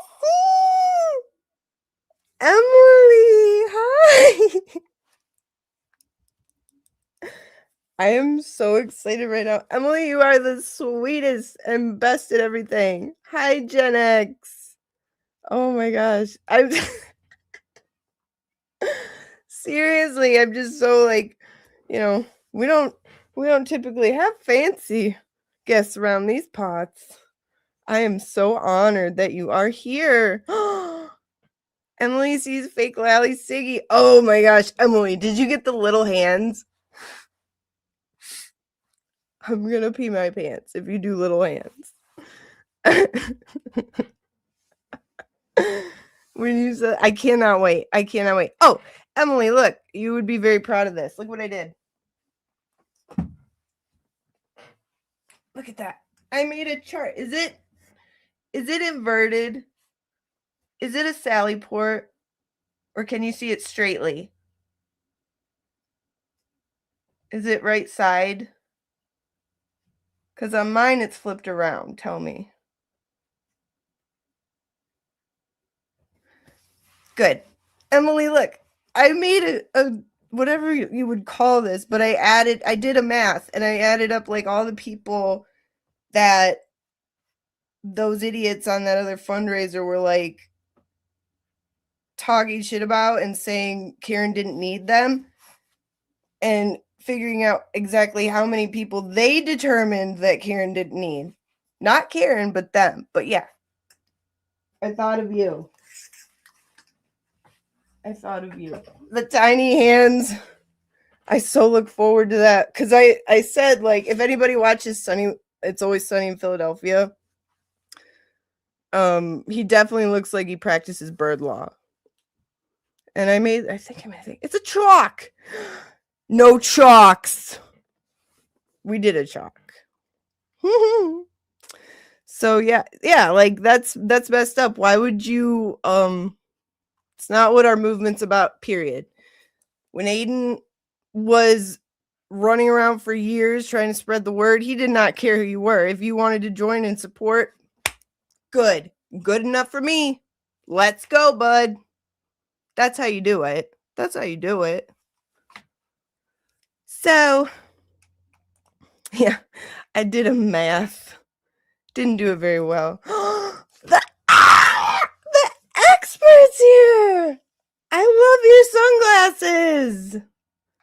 This is so exciting. This is so exciting for me. Ray. I can't believe it. Yeah, so ignorant. You shouldn't be involved. You're not from there. Okay.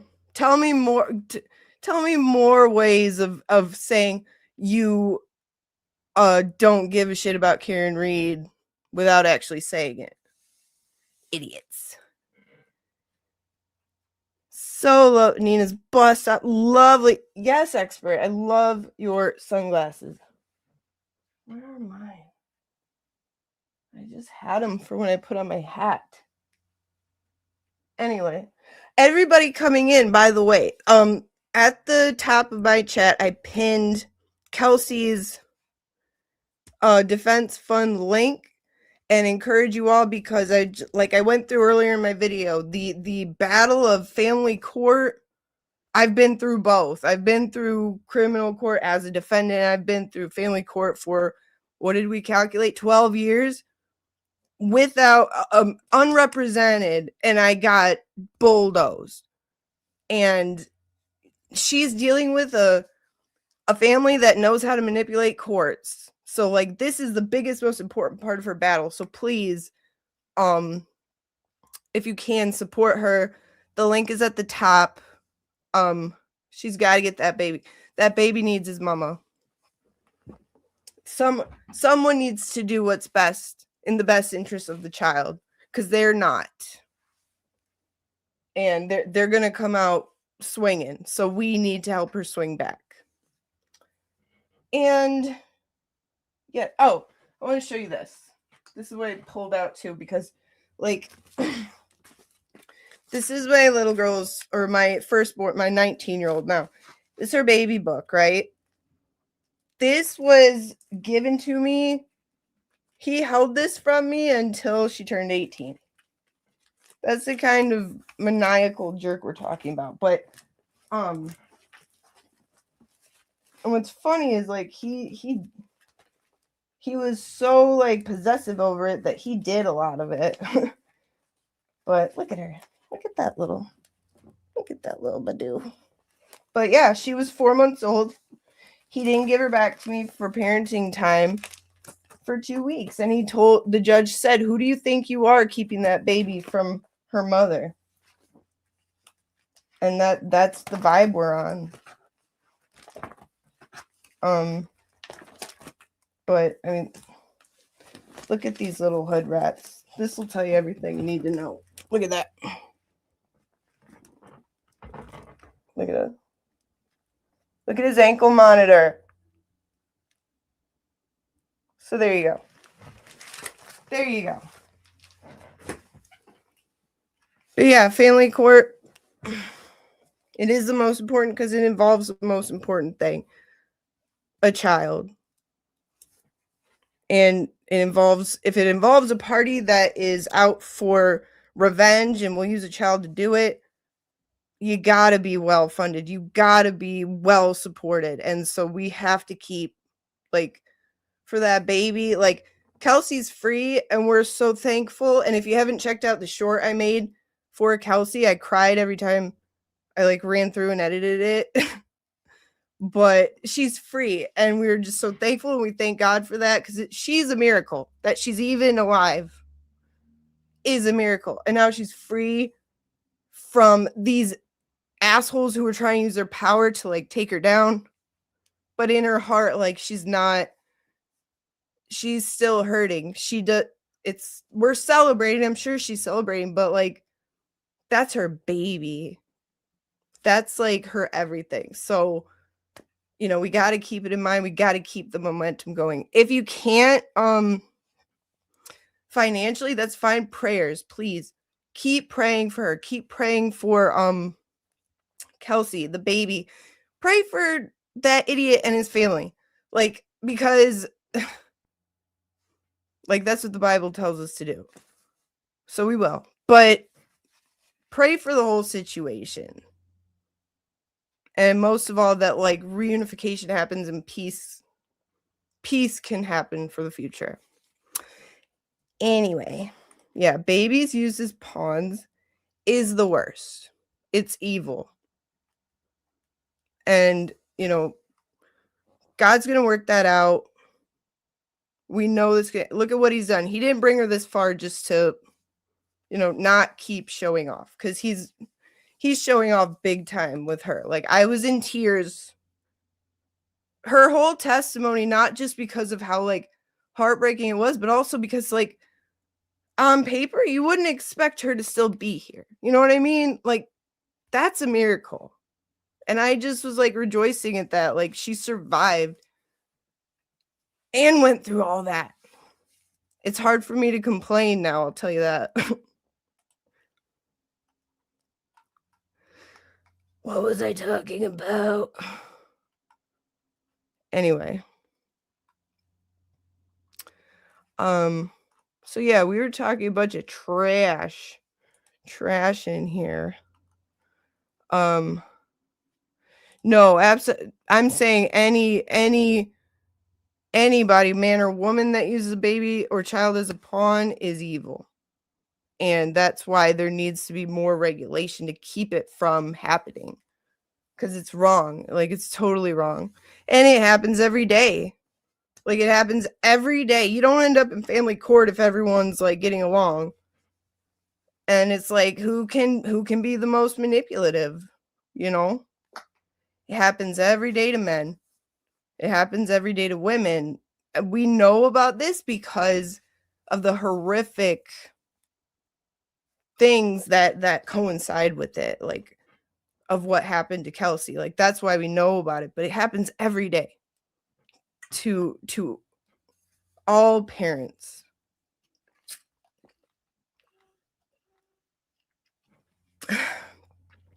I'm so sorry.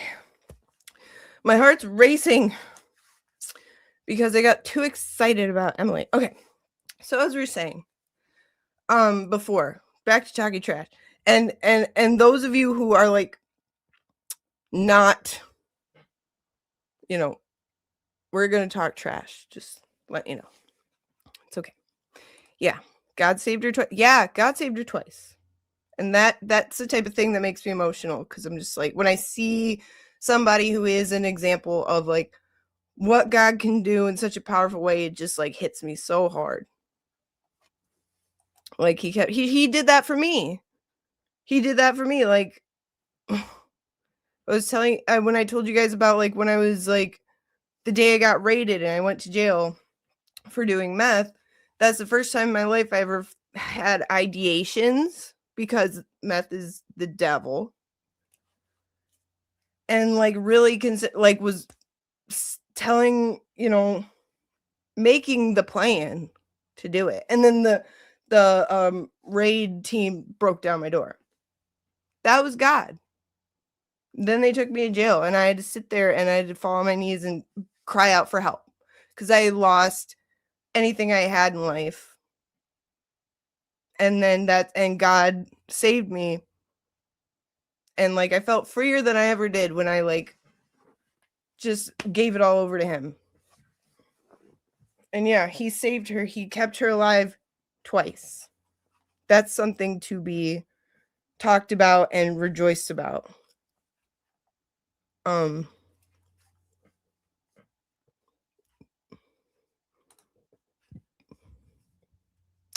Oh, Mo, you're still in the car. You can't look. Emily, see an expert in the chat. FOMO. Yeah. I kind of had a little panic attack. That's okay. So, calming it down.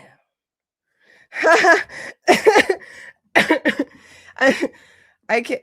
If you listen, if you're bored and you want to spam somebody's cell phone, Mo, he probably shut that phone off, I think, because like he's getting harassed by now. Yeah, I'm glad you could be here if you could read my mind. Meth does suck. Meth does suck.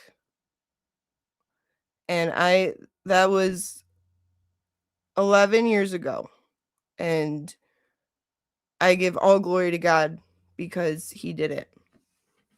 And I had to go through a major crisis to see what was important. Let's see. So, we're back to talking that shit. Yeah. Oh, you have the beautiful black German Shepherd. That's beautiful. If you heard my dogs barking, I have 2 black labs and a German short-haired pointer, and they're crazy. So, anyway, oh, yes, Miss Jess, the queen of beautiful dogs. Lovely to have you here. Thank you. We love dogs. So, okay, we're in the Wayback Machine. Wait a minute. I got a clip for this. I'm new here. Just so you know. I got a clip for this. Where is it?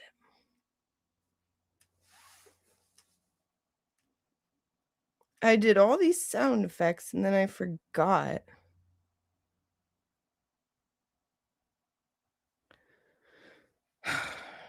Never mind. I didn't add it.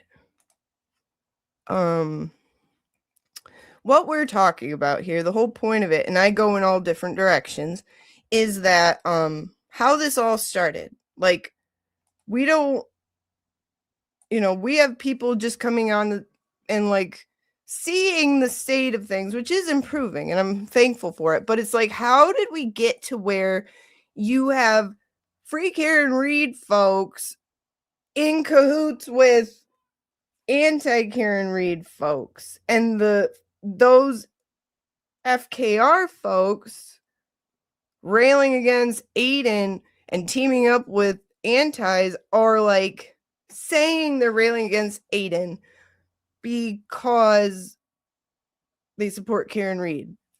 What? It makes no sense. And frankly, it makes everything up to this point look stupid, look bad. And I'm not okay with just sitting there and letting them shit all over something that so many people, the beautiful thing FKR is, it is. I'm not going to say was, it is. And the sweat and sacrifice of so many to make it what it is. I'm not okay just sitting and watching it get like shit on and people trying to reclaim it and then making like anybody who takes a peek is like, what? Like, no. This all started with a stupid recording that nobody cared about. Okay? A recording that Randy and his ditzy girls claim hurt Karen. Also, they want to keep talking about it because it hurts Karen and she doesn't want it out. So, they delete a lot of things.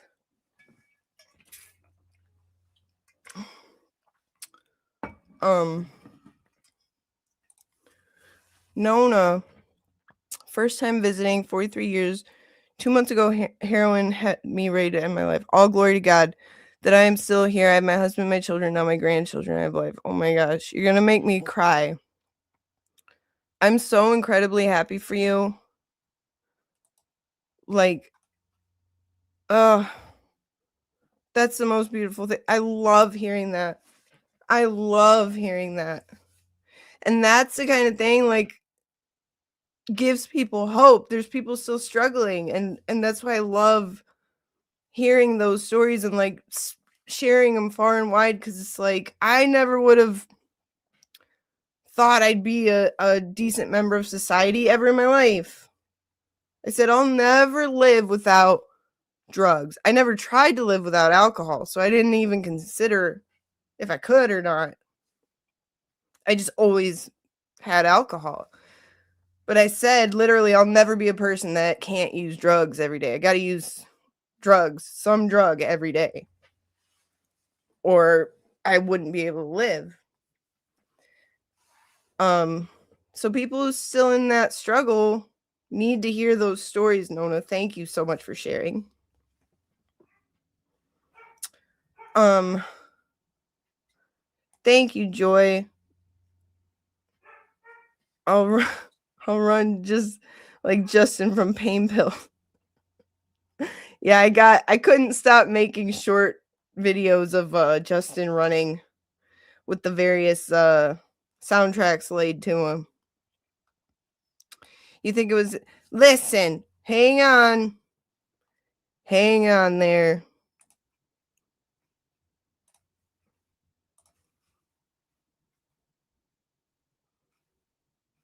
Wait, what did I do?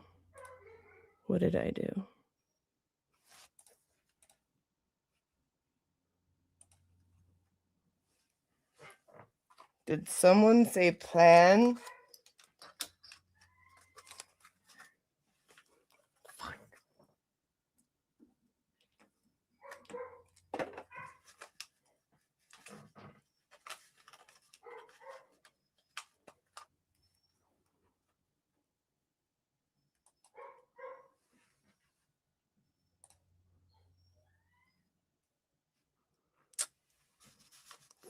Look.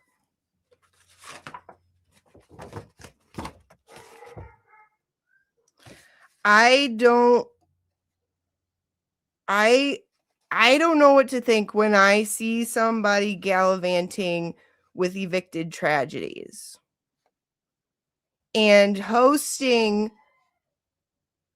Krusty's best friend on their show, Krusty's Cruster in Crime, her co-host on your show. So for me, I would bet you were never pro Karen Reed, and I would bet you're being funded by somebody who isn't either. Because if there's one thing we've all said about a certain swamp witch, it's where did she come from? Where did she come from? That's why I have theories. I'm just saying. And we also wait a minute. I'm not the only one who thinks this way. Let's have a look.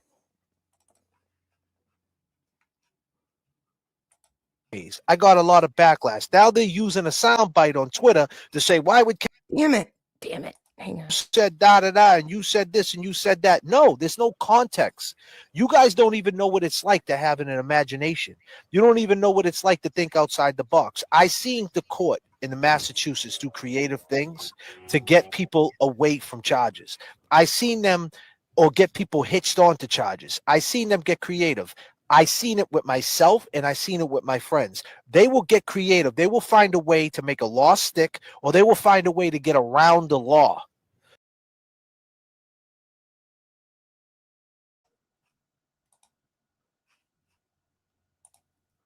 So would they not, I don't know, employ the help of some really weird, gross pick-me, like, women who, like, have this need for attention on channels and are willing to buy their way onto people's channels involved in FKR, and, like, they could see somebody with that kind of disorder and be like, ooh, hey, if you can get in there, because look at what the results speak for themselves. I'm just saying. Swampy McGee came in, and all of a sudden,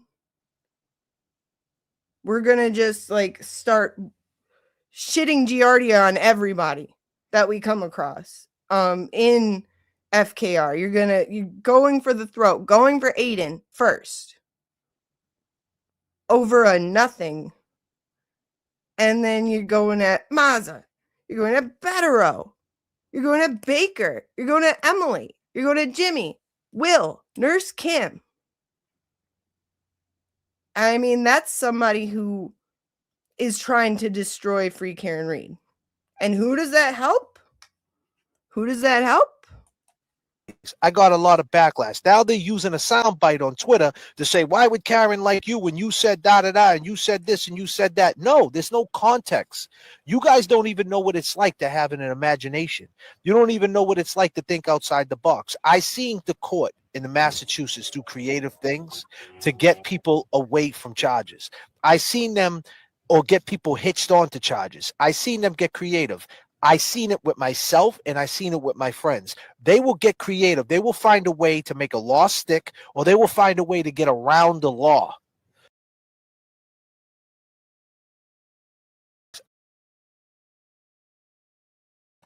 Did he tell you that during a slow dance? Did you pick that up at the policeman's ball? Because it sounds like you're well versed in that creativity. And for me, we're witnessing it. We're witnessing them do it.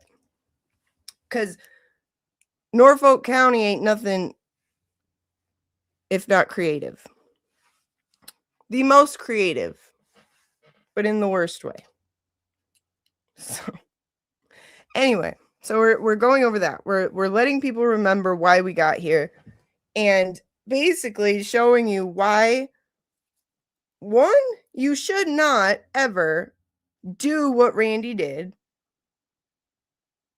And I wish it only had YouTube implications, but it has legal implications. He tried to get Aiden to incriminate himself and violate his bail. And I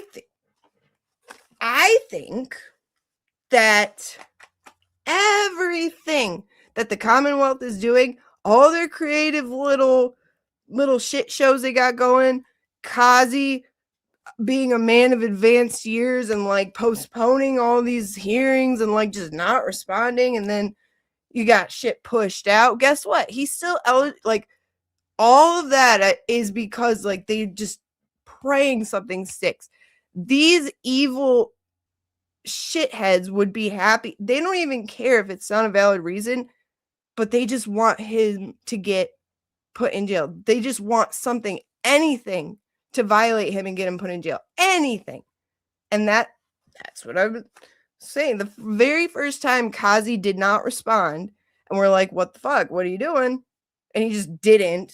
Like, you can just do that. You can just not do the thing that the law tells you you have to do. Like, you don't have to issue your response within the time.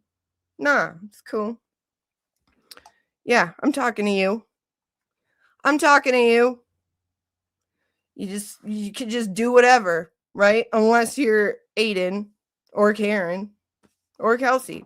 The link at the top too, please. Support her if you can. But everything thus far for me has been an effort to take him down, which is why I usually have Aiden's pinned in the chat. His fight is not over. We're well in the grips of it. We need to support him because this is crazy.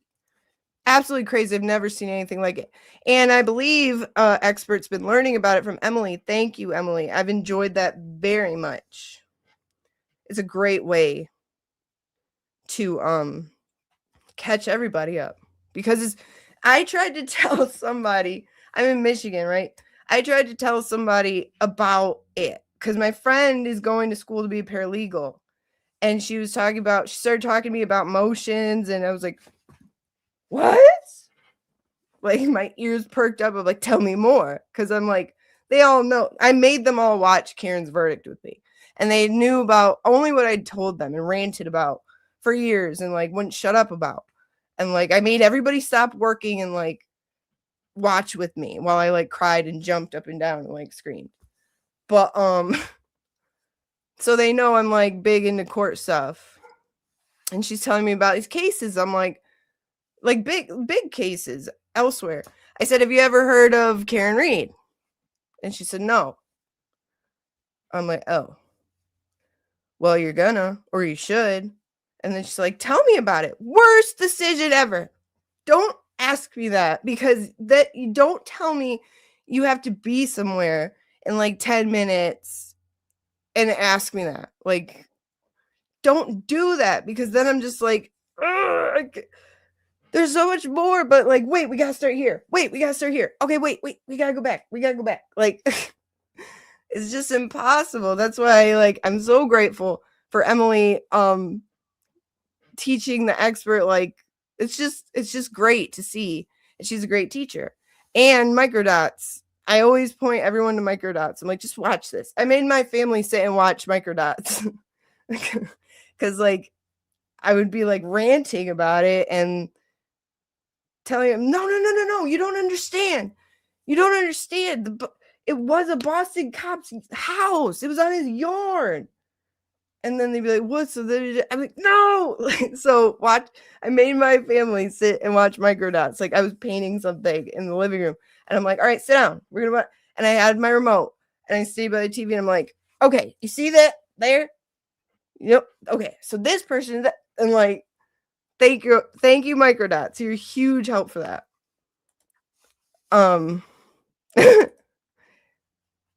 You love schooling Uber drivers on FKR.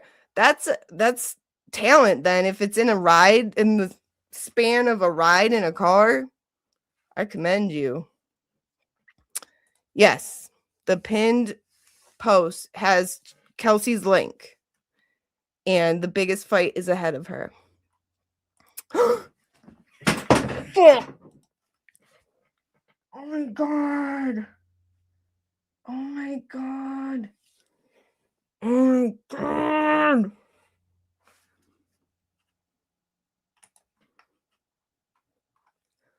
Hello, Will. Welcome.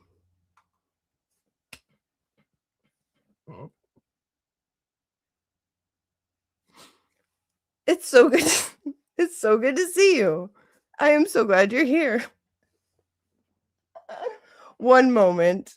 White people, I really miss my wigger. This song is about equality. White people, you can sing it too. Just change that N to a W. Miss my wigger. Just say, I really miss my wigger. Back to the song.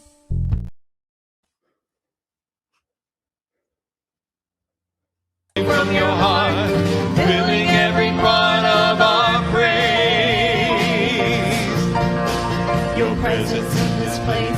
a glory on our face, we're looking to the sky. Descending like a cloud, you're descending with us now. Lord, unveil our eyes. You're the reason we're here. You're the reason we're singing. So open up the heavens, we want to see you.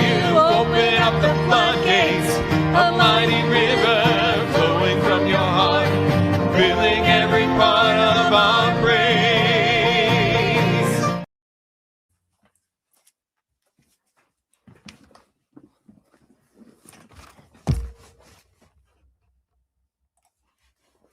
I'm so sorry.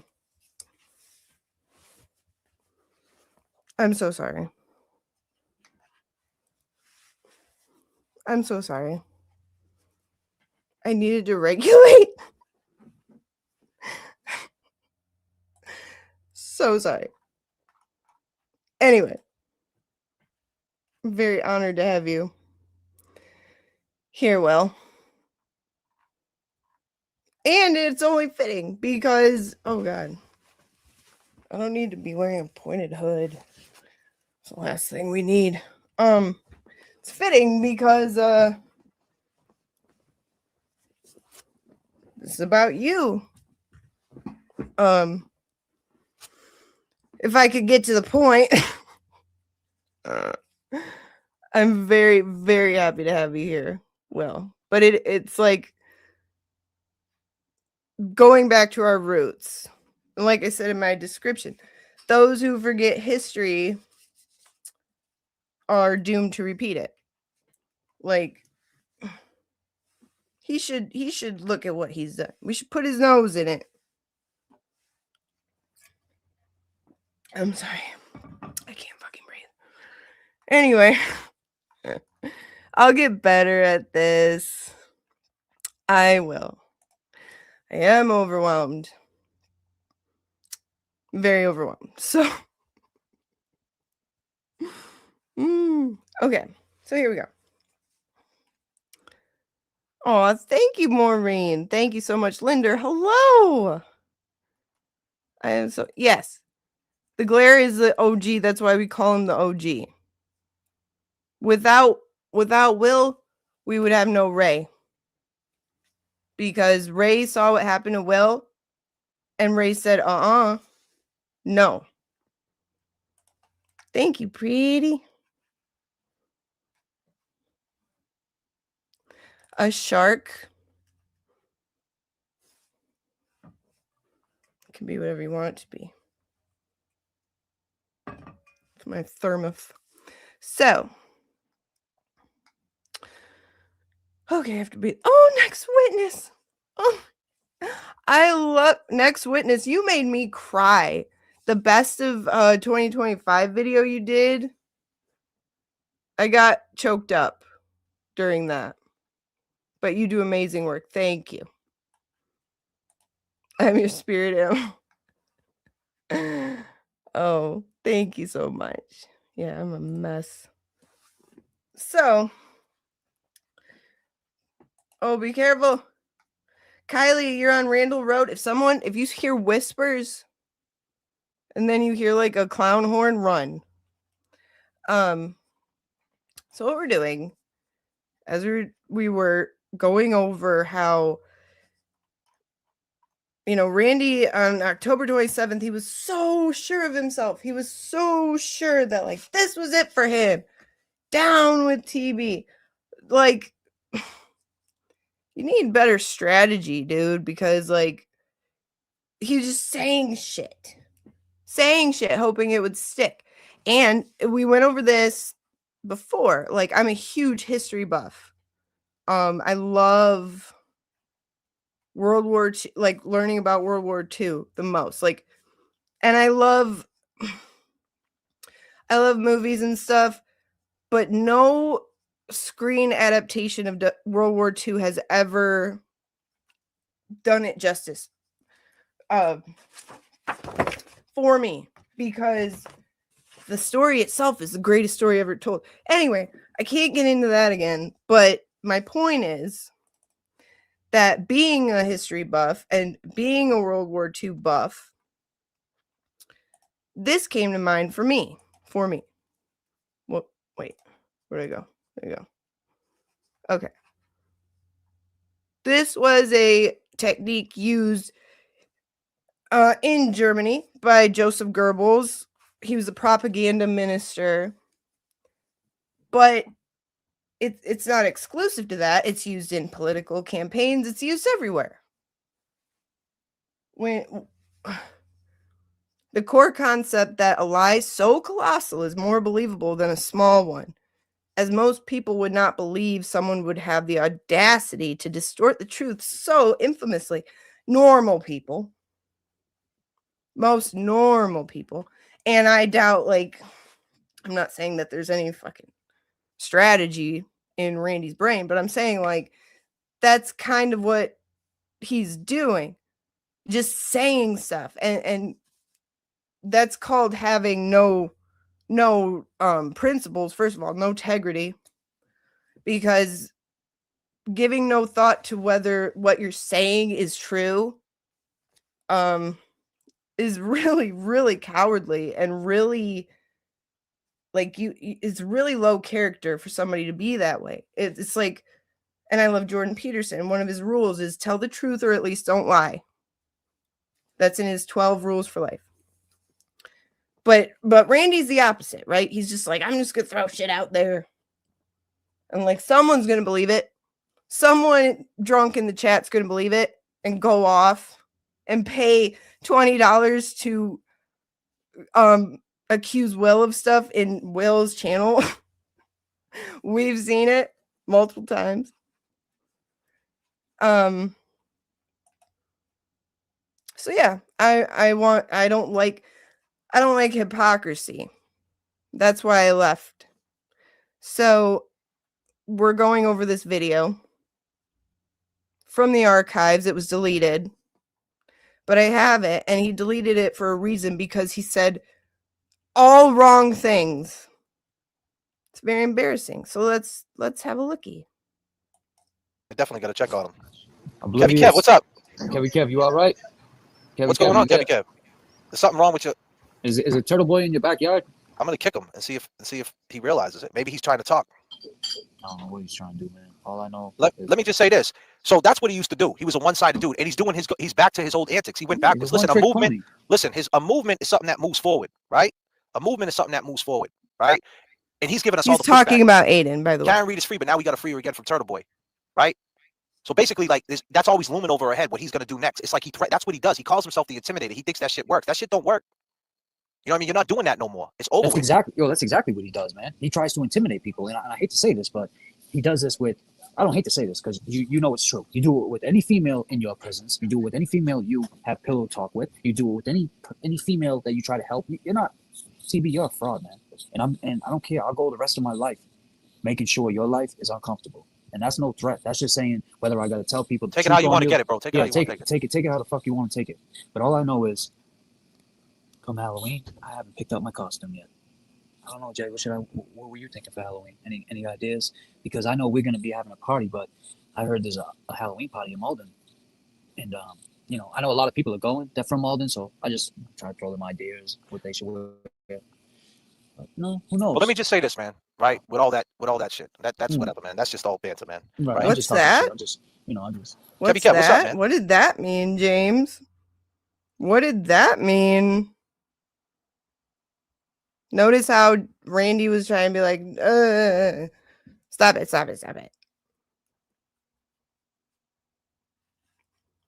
Did he go, though? Did he show up? No, I don't think he did. Anyway, moving on. None, man. I fucking ran in to get a sweatshirt, man. You guys fucking thought you guys ended the show. Nah, man. We trying to talk to you, man. My bad. Now you guys are going off, man. I heard you guys, man. We're not going off at all. We're just talking. You just fucking, you know, I hear you. What's up? What you want to say?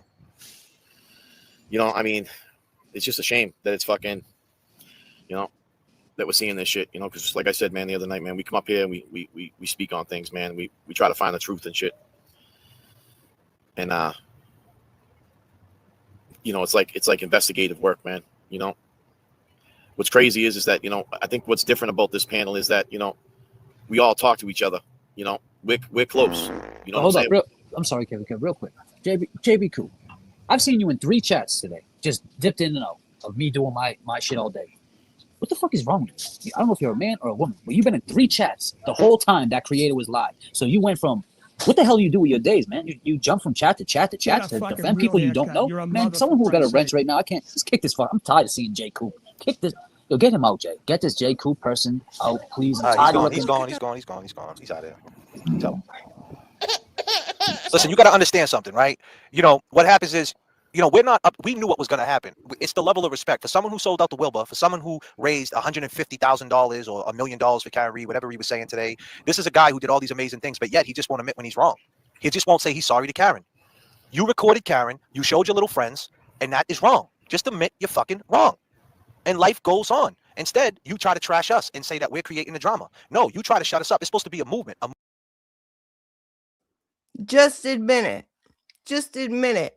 In that short that I showed you a moment ago, he was saying, I can't be Karen's voice forever. That's what he was saying, the context of the clip. Karen's going to have to speak on it someday. I can't speak for her forever. And then he's like, but I understand why she can't. She can't. I understand that. About Karen, right? This guy is literally trying to incriminate someone out on bond. Like, don't even talk to me about respect. This guy, he is a clown. He is a clown. I'm a ditzy girl, because I'm a fucking giggler. Ah! He's a ditzy girl.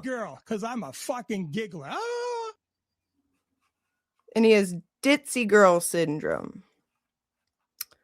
which is an epidemic. So, that's what he's saying here. Like, all this bullshit is about helping Karen.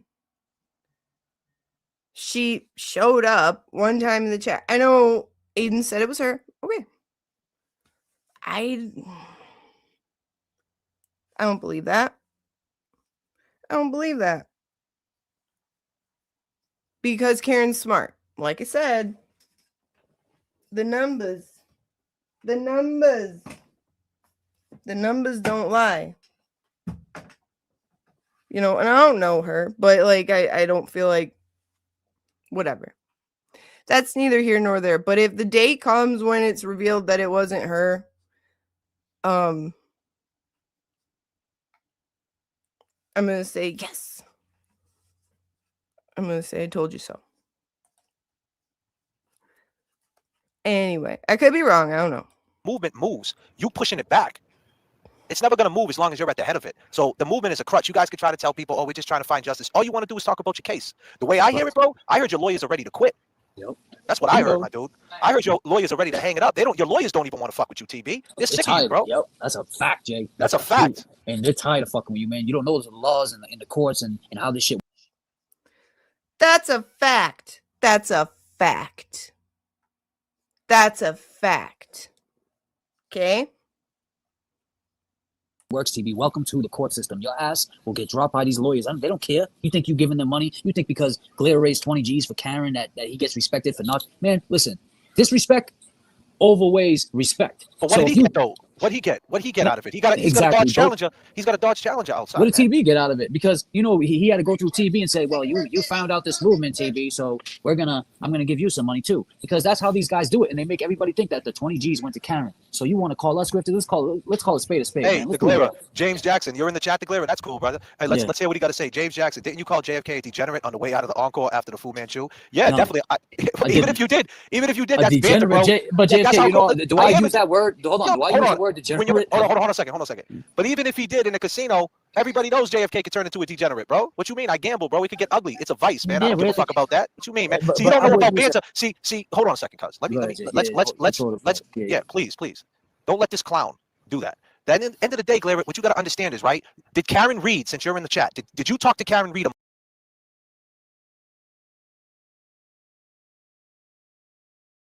Oh, that was it. Okay. oh boy, it's getting juicy. That's the beginning of, they're talking all this shit, and JFK's girdle was in a twist and still is to this day, because in another chat, I believe Nurse Kim's, Will said they're a drama channel. So everything you just saw was him demonstrating how they're not that. And I guess everything so far, because he's still pissed about it. Like, how could Will call him a drama channel? Where would he get that from? It's not like Randy's done everything so far to like prove he is. Just saying. And then we could go ahead and look at this one. It's getting it's closer to Ray's time, so but we can get started on part 3 next time. I don't say I gave part 2 any justice because I just babbled and hyperventilated most of it, but here's this. Here we go. A lot of people have seen that. Bro, hold on, look. And I got attacked for it. A lot of people have seen that what I was saying was truthful. A lot of people have seen that what I was saying was truthful, was on point, and it's exactly what happened. Everything I wondered. Oh my God, dude, that is. And I kind of knew I was going to get attacked for it.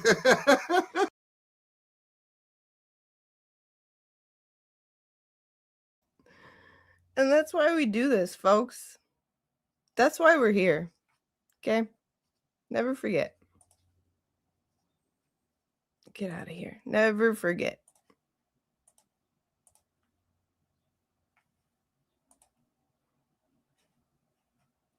Never forget that Mike Cryford farted. And that's all I need. That's all the motivation I need. Ruined my Christmas. Just kidding. But yeah.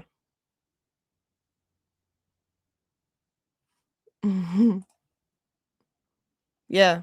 Mo, that's why it was a dark October. Because Mike's farts clouded out the moonlight. And his glasses. 420 Mom, absolutely. We'll never forget. And that was a gift to us all. Wait a minute. Did I see my buddy? Did I see my homie? J2K, hello. They put out subliminal threats but never followed through. That's why Randy came here trying to hijack TV's platform, because nobody respected him in the rap community. He got chased out. Listen. I heard he was slapped. And I totally get why, but I want to know. I want to know the story behind that, because it sounds lovely. Like I'd really love to hear it. And I totally believe it. And like all the outward threats, like not even subliminal. They stalked Will. They took a picture of him. Tell me they don't want to know him biblically. Who goes and takes pictures of men hiding in the bushes, taking pictures of men, and then obsessing over him on YouTube if you don't want to caress his butt? I'm just saying, like, I don't know any straight men who do that. I mean, and I don't know any gay men who do either, but I'm just saying, like, that's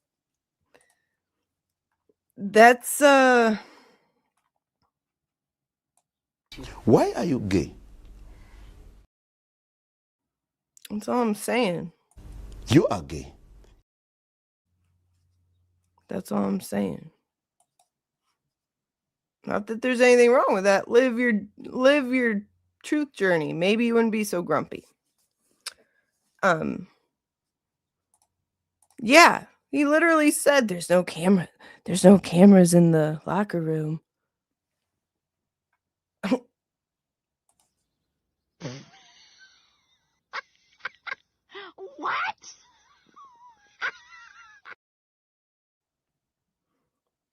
Just saying.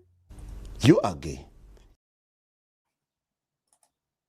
Like, okay, we see now. We see your intent.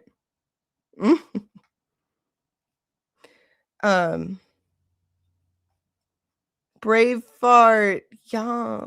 Well, and during the Karen Reed Lifetime movie, he earned the new name Cup Fart. Oh, thank you.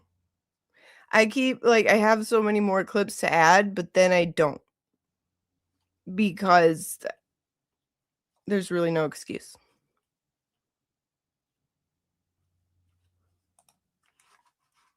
Yes. I mean, I agree with you. For like people who like are worth a shit, definitely. But it's just fun. And it's important, like it's history. I love history. And they don't get to revise the history of all this bullshit to their advantage. Because they're saying, like, they think they can just go out and tell everybody, like, TB started this, and Will the Glare, and blah, blah, blah, blah, blah. And it's like, no. No. Because guess what? I want Aiden to win in court. And I don't need some assholes out there just spreading a narrative that paints him in a poor light without something to counter it. That's all. And I like to make funny pictures. Because I'm just a silly goose. And they're ditzy girls. But, we're going to go. Okay. So I think I have to redirect from YouTube specifically. I don't know why I'm even bothering. It's worth a shot, I guess. Let's see. I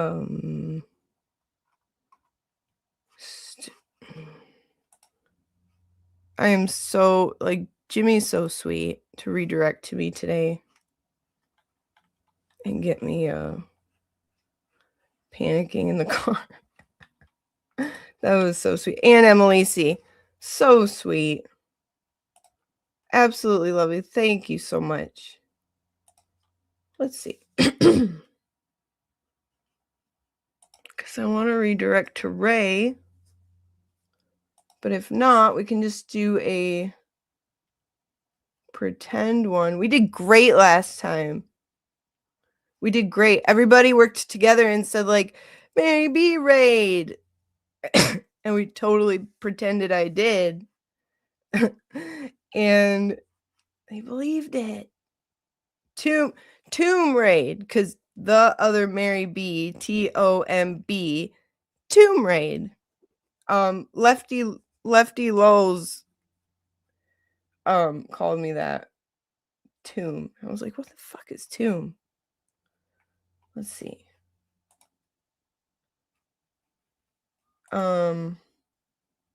More actions. No, never mind. I'm not even gonna.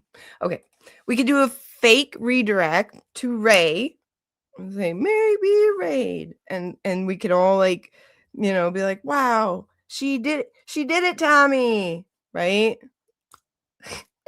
Yeah, this was fun. Oh, awesome. So yeah, we're gonna have fun, and can't wait for tonight with Kelsey and Turtle Boy. That's gonna be amazing. I'm so excited. So excited. That's gonna be dynamite. And don't forget, her link is at the top. Support her. Most importantly, pray for her. And Aiden, we can't forget, he's next. We're gonna free him. We're gonna help Kelsey get her baby back. Okay, we're gonna keep calling out the bullshit, because that's what we do. I love you all very much, and I'm so thankful for all of you who came here. You're all beautiful, and I just have fun with you. I just have a lot of fun with you. Wait a minute. Oh my God. Lily turned me up. I'm such a piece of shit. Lily, I'm so sorry. Oh my gosh. I'm so sorry. I had my phone silent. I gotta turn up for you. She's your queen to be, a queen to be forever, a queen who'll do whatever His Highness desires. That's for you, Lily. You are amazing. Thank you so much for turning me up. And please, I welcome suggestions of like, Mo, I know I have a turn up that we're supposed to do. And I just didn't. But I know that idea. But more ideas for like turn ups and stuff. Like, I'm welcome to any suggestion. I need all the help I can get. So let's do our fake redirect to Ray, okay? And we'll be like, Mary B. Raid. Okay? Everybody know their lines? Okay, good. 3, 2, 1. Love you all very much. Well, sometimes I think there's something wrong with that girl. Tell me about it. I go by the other Mary B. How you know I'm not an angry black man? You seen my Cocker Naniel posters? No. Did you send them to me? Did you send them to me? The other Mary B. That's from the other Mary B. I love her. Mary, oh my, dude, she's the one and only Mary B. I wouldn't. Oh, she's fucking hysterical. I would like to motion to change her name because I call her the one and only Mary B. Good work, Mary. As bad as I want to call home and check in, I'm just going to let you keep doing your thing. Who are those horrible orange creatures over there? Tell everybody we want JFK, we want James Jackson. If you're in there, start screaming our names, and then we'll come down. Tell them I hate them. As somebody always said, if you can't say anything nice about anybody, come sit by me. I've seen you in other chat rooms, other Mary B. I've seen you typing, writing, tweeting other things, and you're a funny, fucked up, twisted bitch. Mary B. She is a force to be reckoned with. I'm telling y'all.